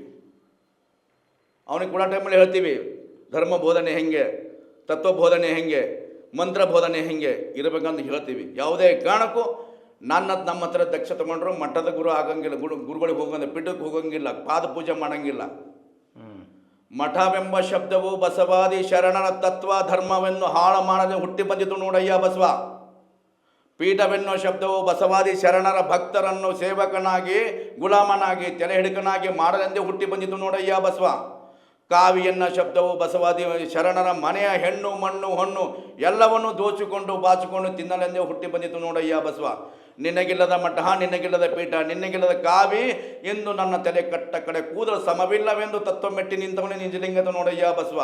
ಮಠ ಪೀಠ ಕಾವಿ ಎನ್ನ ಶಬ್ದವು ನನ್ನ ಮನೆ ಅಂಗಳದಲ್ಲಿ ಬಿಡುವ ಚಪ್ಪಲಿ ಬಿಡುವ ಸ್ಥಳದಲ್ಲಿ ಬಿಟ್ಟು ಶರಣ ತತ್ವವನ್ನು ಮೆಟ್ಟಿ ನಿಂತವನೇ ನಿಜ ಲಿಂಗತ ನಿಜ ಶರಣ ನೋಡಯ್ಯ ಬಸವ. ಬಸವ ನಿಮ್ಮಾಣೆ ನಿಮ್ಮ ಪರಮಂತ್ರನಿಗೂ ನನ್ನಂತರನಾಗಿ ನೀನೊಬ್ಬನೇ ದೇವ ನೋಡ, ನೀವೊಬ್ಬನೇ ಗುರು ನೋಡಯ್ಯ ಬಸವ. ಬಸವ ಬದುಕಿರೋವರೆಗೂ ಯಾವ ಮಠಕ್ಕೆ ಹೋಗಂಗಿಲ್ಲ, ಯಾವ ಪೀಠಕ್ಕೆ ಹೋಗಂಗಿಲ್ಲ, ಯಾವ ಗುರಿಗೆ ಒಪ್ಪೋದಿಲ್ಲ ಅಪ್ಪ ಬಸವ. ಬಸವ ಬಸವ ಇಂಥ ನಿರ್ಧಾರ ನೀವು ಮಾಡ್ಕೊಡಿ. ಇವೆಲ್ಲ ವಚನ ನಾನು ಬರೆದಿದ್ದೆ. ಇದು ಬರಿಬೇಕಂದ್ರೆ ನನಗೆಲ್ಲ ವಚನ ಅಧ್ಯಯನ ಮಾಡಿದಾಗ ನನಗೆ ಹೇಳ್ಕೊಟ್ಟಿದ್ದು, ನೀನು ಹಿಂಗೆ ಈ ದಾರಿಲಿ ಹೋಗು. ಮಡಿವಳ ಮಾಚಿದೇವ ಅಂಬಿಗಾರ ಚೌಡ ವಚನ ಓದ್ರಿ. ನಿಮ್ಗೆ ಇನ್ನೂ ಬೇಕು ಅಲ್ಲಂಪರ್ಬವ್ರ ವಚನ ನೋಡ್ರಿ. ಫಸ್ಟ್ ಅಲ್ಲಂಪರ್ಬು ಲಿಂಗಾಯತದ ಸರ್ ಒಂದು 50 ವಚನ ಅಲ್ಲಂಪರ್ಬು ವಚನ ಓದ್ರಿ ಸರ್. ಆಮೇಲೆ ಚನ್ನಬಸವಣ್ಣ ವಚನ ಓದ್ರಿ. ಮಡಿವಳ ಮಾಚಿದ ವಚನ ಓದ್ರಿ. ಅಂಬಿಗಾರ ಚೌಡನ ವಚನ ಓದ್ರಿ. ಆಮೇಲೆ ಬಸವಣ್ಣ ವಚನ ಓದ್ರಿ. ನಿಮ್ಮ ಧರ್ಮ ಹೆಂಗೆ ಪಾಲನೆ ಮಾಡಬೇಕು, ಧರ್ಮ ಹೆಂಗೆ ರಕ್ಷಣೆ ಮಾಡಬೇಕು, ಧರ್ಮ ಹೆಂಗೆ ನಮ್ಮ ಮುನ್ನಡೆಸ್ಬೇಕಂತ ನಿಮ್ಗೆ ವಚನ ಹೇಳುತ್ತೆ. ನೀವು ಯಾರು ಹೇಳ್ಬೇಕು ಅವಶ್ಯಕತೆ ಏನಿಲ್ಲ. ಅಂಥ ವಚನಗಳಿದ್ದಾವೆ, ಅಂಥ ಮನೋಭಾವನೆ ಏನಿದೆ. ನಿಮ್ಮ ದಾಸೋಹ ನೀವು ದುಡ್ದಾಗಿಂದ ನನಗೆ ಹೆಚ್ಚೈತಲ್ಲ ಅಂತ ಕೊಡೋ ಭಾವನೆ ಬರುತ್ತೆ. ಕಡಿಮೆ ಬಿದ್ದಾಗ ಇನ್ನೊಬ್ರಿಗೆ ಕೇಳೋ ಭಾವನೆ ಬರುತ್ತೆ. ಇದು ಜೀವನದೇ. ಕಡಿಮೆ ಬಿದ್ದರೆ ಈಗ ಬೇಡಬೇಕು, ಹೆಚ್ಚಾದ್ರೂ ಕೊಡಬೇಕು. ಬಟ್ ಎಲ್ಲ ನನಗೆ ಸ್ವಂತಕ್ಕೆ ಮಾಡ್ಬೇಕಂದ್ರೆ ಇವತ್ತು ಏನು ಮಾಡ್ತಿದ್ದೀರಾ? ಮಠಗಳು ಕೂಡ ಸ್ವಂತಕ್ಕೆ ಮಾಡ್ತಿದ್ದಾವೆ, ರಾಜಕಾರಣಿಗಳು ಸ್ವಂತಕ್ಕೆ ಮಾಡ್ತಾರೆ. ಒಬ್ಬನಾದ್ರೆ ಸರ್ ರಾಜಕಾರಣಿ ಆದವನು ಎಲ್ಲ ಧರ್ಮದ ಅವ್ರವ್ರಿಗೆ ಬೇಕಾದಂಥ ಧರ್ಮಕ್ಕಾಗಿ ಮಾಡ್ತಾಯಿದ್ದಾರೆ. ಯಾರೋ 1-2-3 ರಾಜಕಾರಣಿಗಳು ಇದ್ದಾರೆ, ಅವ್ರಿಗೆ ಮಾತಾಡೋಕ್ಕಾಗಲ್ಲ. ಬೇರೆ ಎಲ್ಲ ರಾಜಕಾರಣಿಗಳು ಈ ಕಡೆ ಬಂದರೆ ಲಿಂಗಾಯತು, ಆ ಕಡೆ ಬಂದರೆ ವೀರಶೈವ, ಆ ಕಡೆ ಬಂದರೆ ಹಿಂದೂ. ಮತ್ತು ನಿಮ್ಮ ಅಪ್ಪ ಯಾರು? ಯಾವ ಜೊತೆ ಬಿಟ್ರಿ ನೀವು? ಲಿಂಗಾಯತರು ಎಂದೂ ಕೂಡ ಹಿಂದೂಗಳಲ್ಲ. ಹಿಂದೂ ಅನ್ನೋದು ಧರ್ಮ ಅಲ್ಲ. ಲಿಂಗಾಯತರು ಮಠಾಧೀಶರೇ ನಿಮ್ಮ ಅಧಿಕಾರಕ್ಕಾಗಿ ನಿಮ್ಮ ಒಳಪಂಗಡದ ಧರ್ಮವನ್ನು ಮಾಡಿಕೊಂಡು ನೀವು ಮಾಡ್ಕೊಂಡು ಹೋಗ್ಬಿಟ್ರೆ ನಾಳೆ ದಿವಸ ನಿಮಗೂ ಚಿಪ್ಪು, ನಮಗೂ ಚಿಪ್ಪು, ಎಲ್ಲರಿಗೂ ಚಿಪ್ಪು. ಈ ಮುಂದಿನ ದಿನದಲ್ಲಿ ಮನುವಾದಿಗಳು ದೇಶ ಹಾಳು ಮಾಡ್ತಾರೆ ಅಂತ ಹೇಳಿ ಬಸವಣ್ಣ ಅಂದಿನ ದಿನ ಅನುಭವ ಮಾಡಿ ಕಟ್ಬಿಟ್ಟು ಲಿಂಗ ಧರ್ಮ ಶರಣ ಧರ್ಮ ಸ್ಥಾಪನೆ ಮಾಡಿದ್ರು ಎಲ್ಲರೂ. ಮತ್ತಲ್ಲಿ ಯಾರೂ ಕೂಡ ವಿದ್ಯಾವಂತರು ಇರಲಿಲ್ಲ.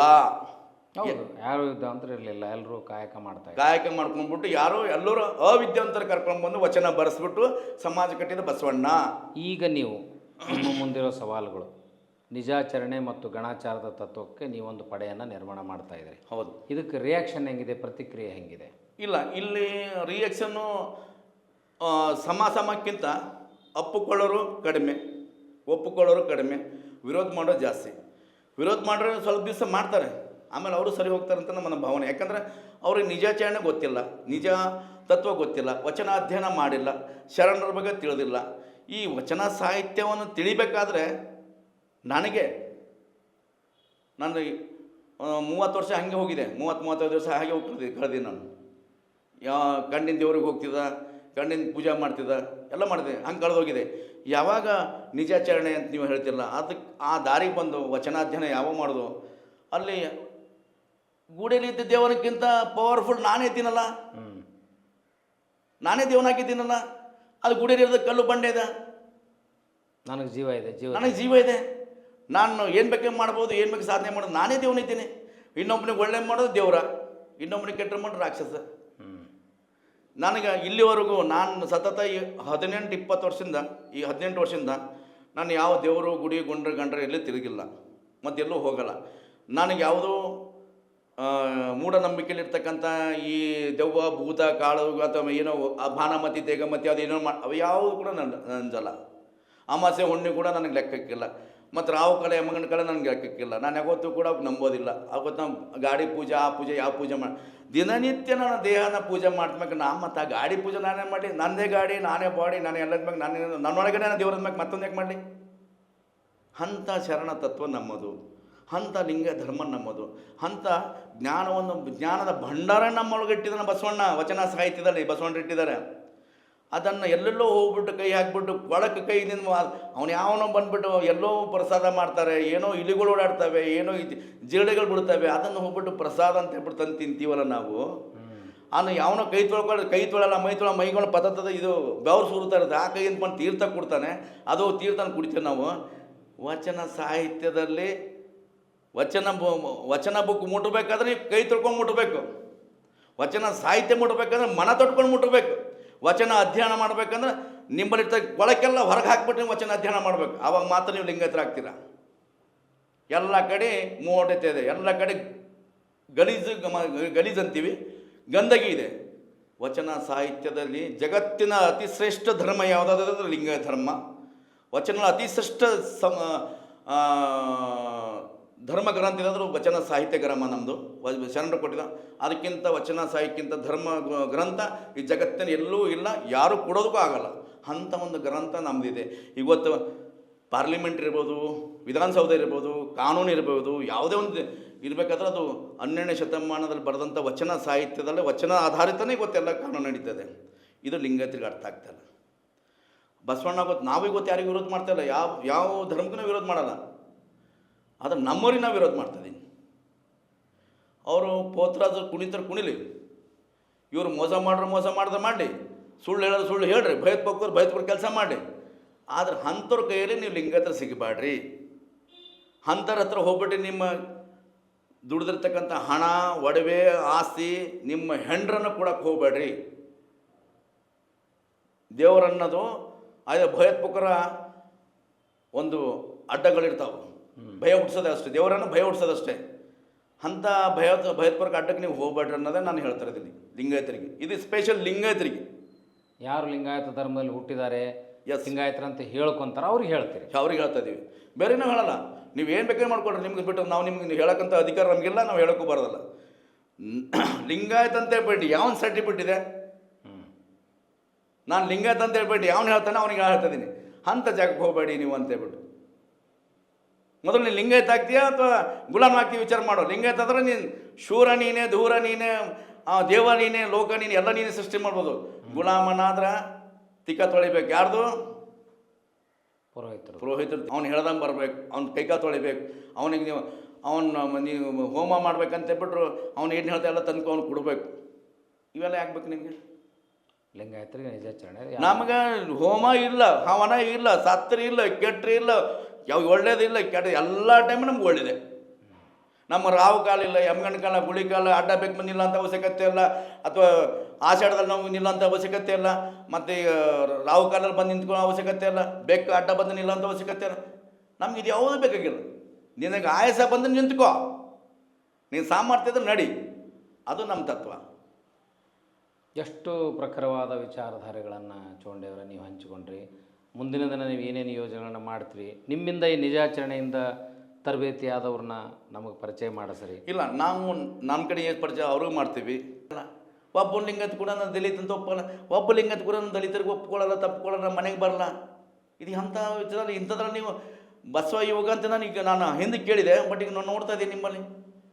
ಓಂಕಾರ ಅವರ ನಿಮ್ಮ ಆ ತಾಕತ್ತು, ಆ ವಚನಗಳ ಮೇಲಿನ ಫೋರ್ಸು, ವಿಶ್ವಾಸ ಇದೆಯಲ್ಲ, ಅದು ಭಾಳ ಅದ್ಭುತವಾಗಿದೆ. ನಿಮಗೆ ಖಂಡಿತವಾಗಿ ಯಶಸ್ಸು ಸಿಗುತ್ತೆ. ನಾ ಹೇಳೋದೇನೆಂದ್ರೆ, ಈ ನಿಜಾಚರಣೆಯಿಂದ ಪರಿವರ್ತನೆ ಆದವರಿಗೆ ಒಂದು ಪ್ಲ್ಯಾಟ್ಫಾರ್ಮ್ ಸಿಗಬೇಕು, ನಿಮ್ಮಂಥವ್ರಿಗೆ ಧ್ವನಿ ಸಿಗಬೇಕು. ನಿಮಗೆ ಅವಮಾನ ಮಾಡುವಂಥ ಕಮೆಂಟ್ ಹಾಕಿದವರನ್ನು ಎದುರಿಸುವ ನೈತಿಕ ಧೈರ್ಯ ಬೇಕು. ಅದೊಂದು ಭಾಳ ಕೆಟ್ಟ ಪರಂಪರೆ ಇದೆ ನಮ್ಮಲ್ಲಿ. ಇಲ್ಲ ನನ್ನ ಕೆಲಸ ಏನು ಗೊತ್ತಾ, ನಾವು ಒಂದು ಕಡೆಗೆ ಒಂದು 10 ಜನ, ಒಂದು 20 ಜನ ಸೇರಿದ್ದೀವಿ. ಎಲ್ಲರೂ ಸಮಾನರಲ್ಲ ಅಲ್ಲಿ. ಅಂದರೆ ಜಾತಿ ಅಲ್ಲ, ಬುದ್ಧಿ ಸಮಾನತೆ ಇರಲ್ಲ, ತಿಳುವಳಿಕೆ ಸಮಾನತೆ ಇರಲ್ಲ, ಜ್ಞಾನದ ಸಮಾನತೆ ಇರಲ್ಲ. ನಾವು ಒಂದು ಯಾವುದೋ ವಿಷಯ ಚರ್ಚೆ ಮಾಡಿದಾಗ ಅವ್ರು ವಿರೋಧ ಮಾಡೇ ಮಾಡ್ತಾರೆ. ಅದು ಮಾಡಲಿ, ಆದರೆ ಕೆಟ್ಟದಾಗಿ ಅಭಿಪ್ರಾಯಗಳು ಕೆಟ್ಟದೇ ಯಾಕೆ ಬೈತಾರ ಅಂತ ಅವರು ಸೋಷಿಯಲ್ ಮೀಡಿಯಾದಲ್ಲಿ ಕೆಟ್ಟದಾಗಿ ಮಾಡ್ತಾರೆ. ಹೊಲಸಾಗ್ತಾರೆ. ಅದು ಯಾಕಂದ್ರೆ ಅವ್ರ ಮನೆ ಸಂಸ್ಕೃತಿ ಹಾಗೆ ಕಲಿಸ್ಕೊಟ್ಟಿಲ್ಲ. ಅಂದ್ರೆ ಕೆಟ್ಟದಾಗಿ ಕಮೆಂಟ್ ಹಾಕಿದ್ರೆ ಅವ್ರ ಸಂಸ್ಕೃತಿ ಸರಿ ಇಲ್ಲ ಅಂತ ನೋಡ್ಲಾದಂಗೆ ಇರಬೇಕು ಅಂತ. ಈಗ ಉದಾಹರಣೆಗೆ ನಾಳೆ ನಿಮ್ಮ ಮಾತಿಗೆ ಎಷ್ಟು ಕೆಟ್ಟ ಕಮೆಂಟ್ ಬರ್ತಾವೆ? ನೀವು ಸುಮಾರು ಬರ್ತಾವ್ರಿ. ನನಗೆ 100 ಕಾಮೆಂಟಲ್ಲಿ 10 ಮಾತ್ರ ನಿಜ ಚಾನೆಲ್ ಬಂದು ನಿಮ್ಮ ಒಳ್ಳೆಯ ಒಂದು ಮಾತಾಡಿದರೆ ಶರಣ್ ಅಂತ ಹೇಳ್ತಾರೆ. 90ರಲ್ಲಿ ನೀನೇನು ಓದಿದ್ಯಾ, ನೀನೇನು ತಿಳ್ಕೊಂಡಿದ್ಯಾ, ಮಠದ ಬಗ್ಗೆ ಹೆಂಗೆ ಮಾತಾಡ್ತೀಯಾ, ಬೇರೆ ಧರ್ಮದ ಬಗ್ಗೆ ಹಿಂಗೆ ಮಾಡ್ತೀಯ ಅಂತ ಇಲ್ಲದ ಸಲ್ಲದ ಸುಮ್ಮನೆ ಕಾಲು ಕೆಲ್ಸ ಜಗಳಕ್ಕೆ ಬರ್ತಾರೆ. ಯಾಕೆ ಬರ್ತಾರೆ? ಅವ್ರ ಹಿಂದೆ ಮತ್ತೊಂದು ಕೈವಾಡಿರುತ್ತೆ, ಮತ್ತೊಬ್ಬರ ಕೈವಾಡಿರುತ್ತೆ, ಮತ್ತೊಬ್ಬರ ನಮ್ಮನ್ನು ಕೋಪದಿಂದ ಹೊರತಂದು ನಮ್ಮನ್ನು ಏನಾದರೂ ಅಡ್ಡ ದಾರಿ ತಂದುಬಿಟ್ಟು ನಾವು ಏನಾದ್ರು ಬೈ ಮಿಸ್ಟೇಕ್ ತಪ್ಪಾಗಿ ಏನಾದ್ರು ಅವ್ರಿಗೆ ಹೇಳೋದಾಗಲಿ ಕೇಳೋದು ಮಾಡ್ರೆ ಅದನ್ನು ಇಟ್ಬಿಟ್ಟು ನಮ್ಮ ಕೇಸ್ ಹಾಕ್ಬಿಟ್ಟು ಒಳಗಡೆ ಸಿಕ್ಸಕ್ಕೆ ಅವ್ರು ಅದು ಕಾಮೆಂಟ್ ಮಾಡ್ತಾರಪ್ಪ ಅವರೇ. ಸುಮ್ಮನೆ ನೋಡಿ ಬಿಟ್ಬಿಡೋಕದೆ ನನಗಿಲ್ಲ. ಇವತ್ತು ನಾಳೆ ಅವನಿಗೆ ಅರ್ಥ ಆಗುತ್ತೆ, ಯಾಕೆ ಇವ್ನು ಹಿಂಗೆ ಮಾಡ್ತಂತ ಅವ್ನಿಗೆ ಅರ್ಥ ಆಗುತ್ತೆ. ಇಲ್ಲ ಅದಕ್ಕಿಂತ ಹೆಚ್ಚಾಗಿ ನಿಜವಾಗಲೂ ಅವ್ರನ್ನ ಮನುಷ್ಯನ ತತ್ವಕ್ಕೆ ಹುಟ್ಟಿದ್ದಾರೆ. ಹೌದು ನಾನು ಮನುಷ್ಯ ಬರ್ತದೆ, ಅವ್ರು ಯಾಕೆ ಈ ಥರ ಬರೀತಾರೆ ಅಣ್ಣ, ಇದು ಏನಿದೆ, ಯಾಕೆ ಹಿಂಗೆ ಬರ್ತದೆ ಅಂತ ಬಿಟ್ಟು ಅವ್ನಿಗೆ ಕೇಳ್ಬೋದು, ಅದು ಆನ್ಸರ್ ಕೊಡ್ತೀವಿ.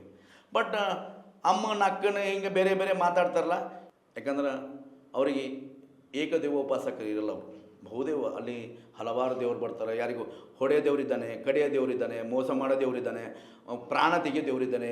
ಆಮೇಲೆ ರಾಂಡಿ ಭಜಿ ಅಂತೀವಲ್ಲ ನಾವು ನಮ್ಮ ಕಡೆ ಉತ್ತರ ಕನ್ನಡ, ರಾಂಡಿ ಭಜಿ ಮಾಡೋ ದೇವರಿದ್ದಾನೆ. ಇಂಥ ಹಲವಾರು ಟೈಪ್ ದೇವ್ರುಗಳಿದ್ದಾರೆ ಅವ್ರ ಹತ್ರ. ಅವ್ರಿಗೆ ಯಾವುದೋ ಸಂಸ್ಕೃತ, ಸರಿಯಾದ ಸಂಸ್ಕೃತ ಅವ್ರಿಗೆ ಹಿಂದಿನ ಬಂದ ಮುಂದೆ ಬರಲ್ಲ, ಇನ್ನು ಅವ್ರು ಸಾಯೋವರೆಗೂ ಬರಲ್ಲ. ಅಂಥವ್ರ ದಾರಿ ಹಿಡಿದು ಅಂಥವ್ರು ಗುಲಾಮರಾಗಿ ಅಂಥವ್ರಿಗೆ ಬಕೆಟ್ ಹಿಡಿಯೋದಂತ ನಾವು ಅಂತೀವಲ್ಲ, ಅವರು ಇವರನ್ನು ಛೂ ಬಿಟ್ಟು ನಮ್ಮನ್ನು ಅಲ್ಲಿ ಟಾರ್ಗೆಟ್ ಮಾಡಿಸ್ತಾರೆ. ಹಾಗಾಗಿಬಿಟ್ಟು ನಾವು ಯಾರಿಗೂ ಏನೂ ಅನ್ನಲ್ಲ. ಬಾರ್ದವ್ರು ಕೂಡ ನನ್ನವರೇ, ಅವ್ರಿಗೆ ಬೈಯೋರು ಕೂಡ ನನ್ನವರೇ, ಹೊಗಳೋರು ಕೂಡ ನನ್ನವರೇ, ತಗೊಳ್ಳೋರು ಕೂಡ ನನ್ನವರೇ. ಬೇಡ, ನಾನು ಏನು ಹೇಳಬೇಕು ಹೇಳ್ಕೊಂಡು ನಡೀತಾ ಇರ್ತೀನಿ. ಇಷ್ಟ ಬಂದು ತಗೊಳ್ತಾರೆ, ಬಿಡೋಣ ಅಷ್ಟೇ. ನಾನು ಅದಕ್ಕೆ ತಲೆ ಕೆಡಿಸ್ಕೊಳ್ಕೋಲ್ಲ ನಾನು. ಸರಿ, ತಮ್ಮ ಈ ಹೋರಾಟಕ್ಕೆ, ತಮ್ಮ ಈ ಆಚಾರ ವಿಚಾರಗಳಿಗೆ ಒಳ್ಳೆಯದಾಗಲಿ. ನಾವು ನಿತ್ಯ ಅದಕ್ಕೆ ಮುಖವಾಣಿಯಾಗಿ ಇರ್ತೀವಿ ಅಂತ ಆಶಿಸ್ತಾ, ಇಷ್ಟೊತ್ತು ಅಮೂಲ್ಯವಾದ ಸಮಯವನ್ನು ನೀನು ನಮ್ಮ ಜೊತೆ ಕಳೆದಕ್ಕೆ ಶರಣಾರ್ಥಿ. ಶರಣಾರ್ಥಿಪ್ಪ. ಎಲ್ಲ ನನ್ನ ನಾಡಿನ ಶರಣು ತಂದೆ ತಾಯಿಗಳಿಗೆ ವಚನ TV ಸಂದರ್ಶನದಲ್ಲಿ ಒಂದು ವಚನದ ಮೇಲಿರ್ತಕ್ಕಂಥ ಭಕ್ತಿ, ಶರಣರ ಮೇಲಿರ್ತಕ್ಕಂಥ ಭಕ್ತಿ, ಅಥವಾ ಧರ್ಮದಲ್ಲಿರ್ತಕ್ಕಂಥ ಪ್ರೀತಿ, ಭಕ್ತಿ, ಮತ್ತು ಎಲ್ಲಿ ನನ್ನ ಧರ್ಮ ಹಾಳಾಗುತ್ತೋ ಅನ್ನೋ ಒಂದು ವಿಚಾರಧಾರೆಯಲ್ಲಿ ನಾನು ಕೆಲವು ವಿಷಯದಲ್ಲಿ ಕೋಪದಲ್ಲಿ ಅಥವಾ ರೋಷದಲ್ಲಿ, ಆವೇಶದಲ್ಲಿ ಕೆಟ್ಟದಾಗಿ ಮಾತಾಡಿರ್ಬೋದು. ಆದರೆ ಯಾರಿಗೂ ಟಾರ್ಗೆಟ್ ನಾನು ಮಾಡಿಲ್ಲ, ಯಾವ ಧರ್ಮಕ್ಕೂ ಟಾರ್ಗೆಟ್ ಮಾಡಿಲ್ಲ, ಯಾವ ತತ್ವಕ್ಕೂ ಮಾಡಿಲ್ಲ. ಅದು ಏನಿದು ನನ್ನ ತತ್ವಕ್ಕೂ ನನ್ನ ಧರ್ಮದ ಬಗ್ಗೆ ನಾನು ಹೇಳ್ಕೊಂಡಿದ್ದೀನಿ. ಯಾರಿಗಾರ ಮನಸ್ಸಿಗೆ ನೋವಾಗಿಬಿಟ್ರೆ ಅವರೆಲ್ಲಿಗೂ ಕೂಡ ಮತ್ತೊಮ್ಮೆ ಮಗದೊಮ್ಮೆ ಶರಣಾರ್ಥಿ ಹೇಳ್ತೀನಿ. ನಾಡಿನ ಜನಕ್ಕೆ ಶರಣಾರ್ಥಿ.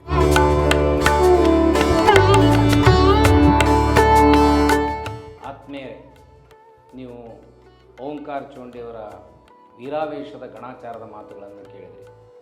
ಈ ಕಹಿಯಾದ ಸತ್ಯವನ್ನು ಒಪ್ಪಿಕೊಳ್ಳಿಕ್ಕೆ ಮನಸ್ಸು ಎಷ್ಟು ಕಷ್ಟಪಡ್ತದೆ, ಎಷ್ಟು ನೊಂದಿರ್ತದೆ ಅನ್ನೋದು ನಮ್ಗೆ ಅರ್ಥ ಆಗುತ್ತೆ. ನಾವು ನಮ್ಮ ವಿಚಾರಗಳನ್ನು ಹಂಚಿಕೊಂಡಾಗ ಆರೋಗ್ಯಪೂರ್ಣವಾದ ಚರ್ಚೆಗೆ ಬರಬೇಕು. ಅದನ್ನು ಬಿಟ್ಟು ಭಾಳ ಕೊಳಕಾಗಿರುವಂಥ ಭಾಷೆಯನ್ನು ಬಳಸೋದು ನಮ್ಮ ಸಂಸ್ಕೃತಿ ಅಲ್ಲ, ನಮ್ಮ ನೀತಿ ಅಲ್ಲ ಅಂತ ಹೇಳಿದರು. ನೀವು ಯಾವುದೋ ಧರ್ಮದ ಹೆಸರು ಹೇಳಿ ಆ ಧರ್ಮದ ಹಿಂಬಾಲಕರು ಅಂತ ಹೇಳಿಕೊಂಡು ಇಷ್ಟು ಕೊಳಕಾದ ಮಾತುಗಳಿಂದ ಪ್ರತಿಕ್ರಿಯೆ ಮಾಡೋದು ಸಲ್ಲದು ಅನ್ನೋದನ್ನು ಭಾಳ ಅರ್ಥಪೂರ್ಣವಾಗಿ ಮಾತಾಡಿದ್ದಾರೆ. ಇಂಥ ಗಣಾಚಾರದ ವಿಚಾರಧಾರೆಗಳನ್ನೂ ಬೇಕು, ಸೌಮ್ಯವಾದದ ವಿಚಾರಧಾರೆಗಳು ಬೇಕು, ಜನಪರವಾಗಿರುವಂಥ ಆಲೋಚನೆಗಳು ನಮ್ಮ ಮಾಧ್ಯಮದ ಕೆಲಸವಾಗಬೇಕು. ಇಂಥ ಮಾತುಗಳಿಗೆ ತಾವು ಸಾಕ್ಷಿಯಾಗಿ ಆತ್ಮವಿಮರ್ಶೆ ಮಾಡಿಕೊಳ್ಳೋದರ ಮೂಲಕ ನಮ್ಮ ಬದುಕನ್ನು ಸರಿದಾರಿಗೆ ಕೊಂಡೊಯ್ಯೋಣ ಅಂತ ಆಶಿಸ್ತೇನೆ. ನಮಸ್ಕಾರ. ಶರಣಾರ್ಥಿ.